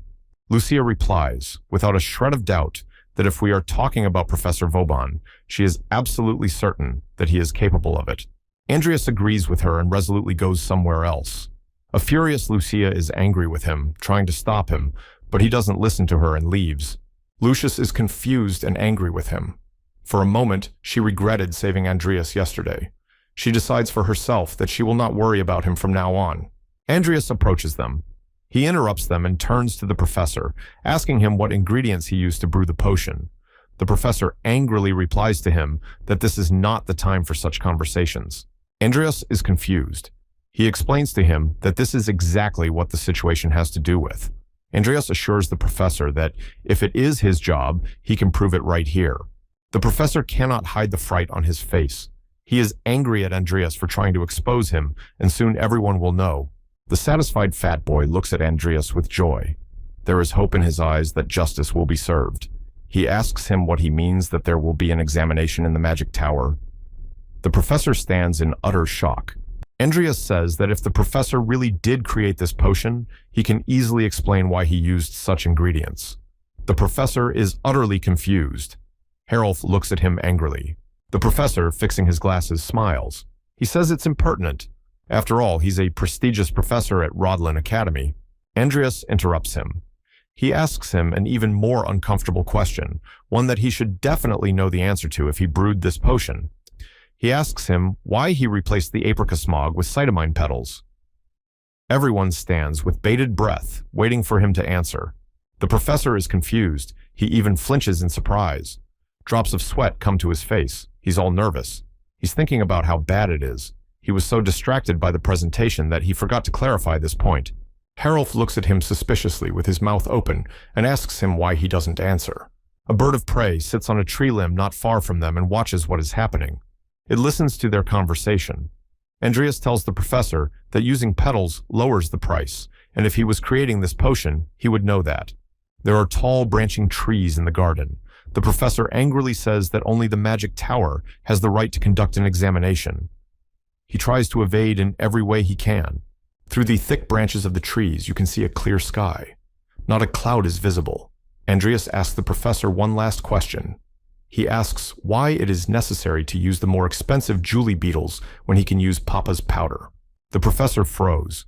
He thinks about what he should answer, so as not to find himself in a stupid situation.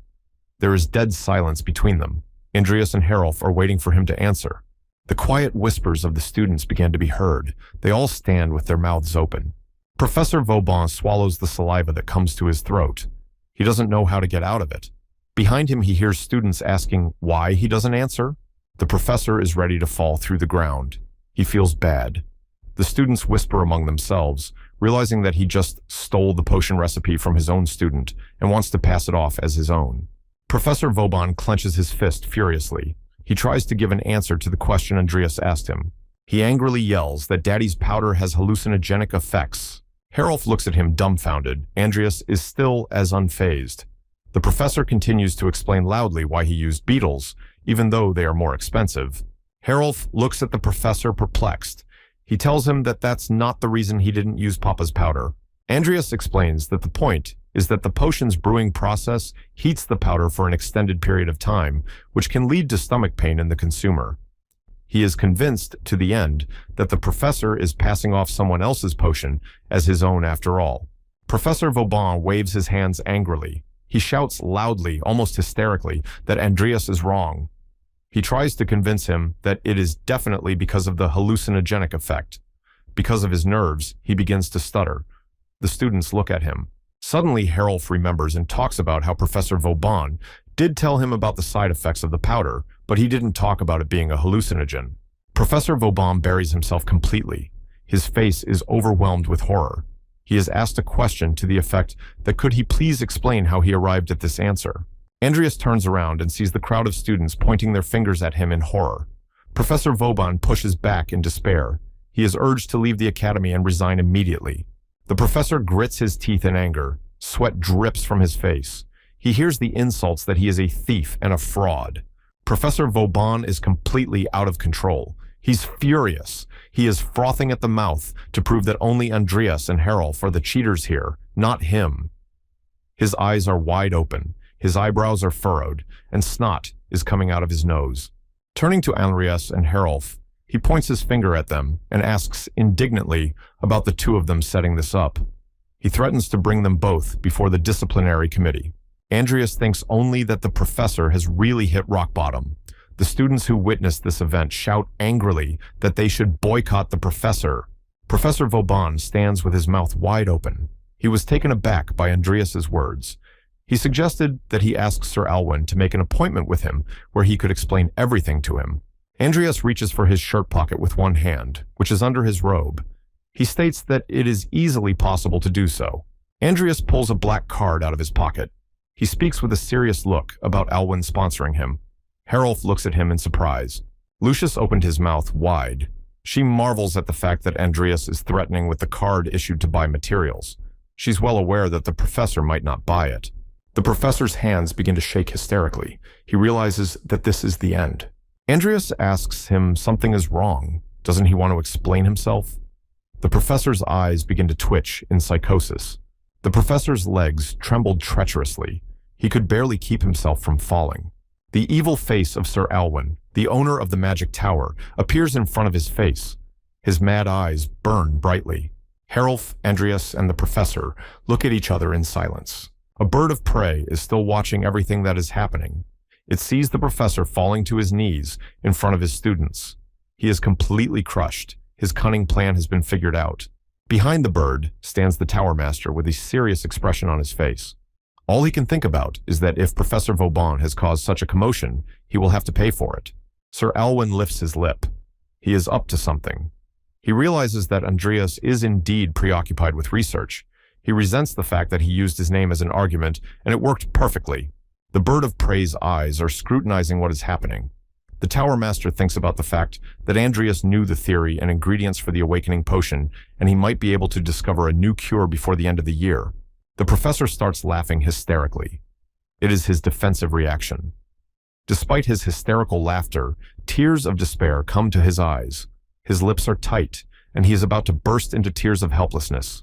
A huge bird of prey with large wings flies over the building. Tower Master Sir Alwyn is sure to be eagerly awaiting Andreas's cure. A bird is flying high in the sky. It is illuminated by the bright rays of the sun. When it flaps its wings, its feathers fall off. The inconspicuous Rodland Academy cafeteria building stands in a thicket of green trees. Andreas, Lucia, and Vivian are sitting at the table. There is a large variety of food in front of them. Lucia thinks about the fact that Andreas did invite her to eat together, but to think that he brought her to the Academy's dining hall. Andreas devours the brownie with gusto. After filling his mouth full of food, he asks Lucia about the fact that, why isn't she eating? Lucia replies with a freak out that she will eat.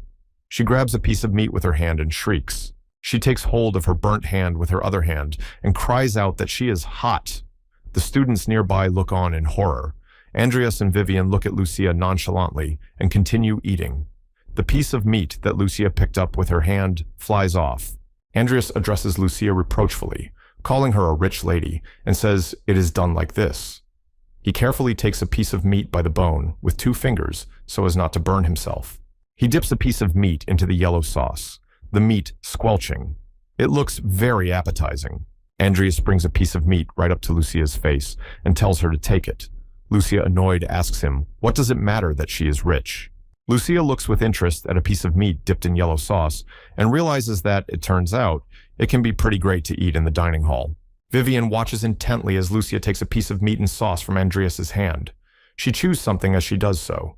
Suddenly, Vivian tells Andreas that she has to go too. Lucia stares at her without turning her head. She chews the piece of meat Andreas has given her.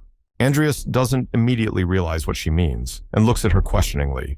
Vivian points his finger at the piece of meat he has just dipped in sauce and handed to Lucia. Lucia continues to eat without raising her face. Andreas wasn't expecting that. A little surprised, he pressed his lips together. Realizing what's going on, an enigmatic smile appears on his face. They're sitting in the dining hall at Rodland Academy. It's starting to get late in the evening. Andreas dips a piece of meat in the sauce and holds it out to Vivian in the same way. They walk down a long corridor. Lucia approaches Andreas with a question about when he's going to buy himself a tablet. She convinces him that if he had one, he would receive notification of events like today's and wouldn't miss it. Andreas replies, slightly annoyed, that he is just saving up for it now. Lucius replies that it's not that expensive. Vivian walks silently beside him, thinking about something. Andreas looks at Lucia judgmentally and says that nothing is expensive for a rich girl like her.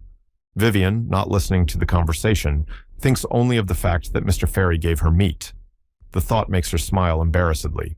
Vivian turns to Andreas and asks him if he wants to take her reward as well. She calls him Mr. Fairy. Andreas turns his face away indignantly and tells her she shouldn't do that. Lucia looks at him questioningly and wonders why Mr. Fairy. Andreas dares to look directly at Vivian about that. Why does she call him that? Without waiting for an answer, Andreas points to the hallway and says he went that way. Lucia hurries out of surprise and talks about seeing them later. Andreas looks at Vivian and says goodbye to her. Andreas moves away from the girls. Lucia and Vivian walk silently in the same direction. Andreas walks down the hallway. Sunlight streams through the tall windows, illuminating the entire corridor. From the bright light of the sun streaming through the window, Andreas involuntarily squints his eyes. Walking down the corridor, Andreas notices someone's familiar silhouette in the distance. In this silhouette, Andreas peers at Karen. His expression is calm and betrays no emotion. Andreas looks at him intently and realizes that he's finally back.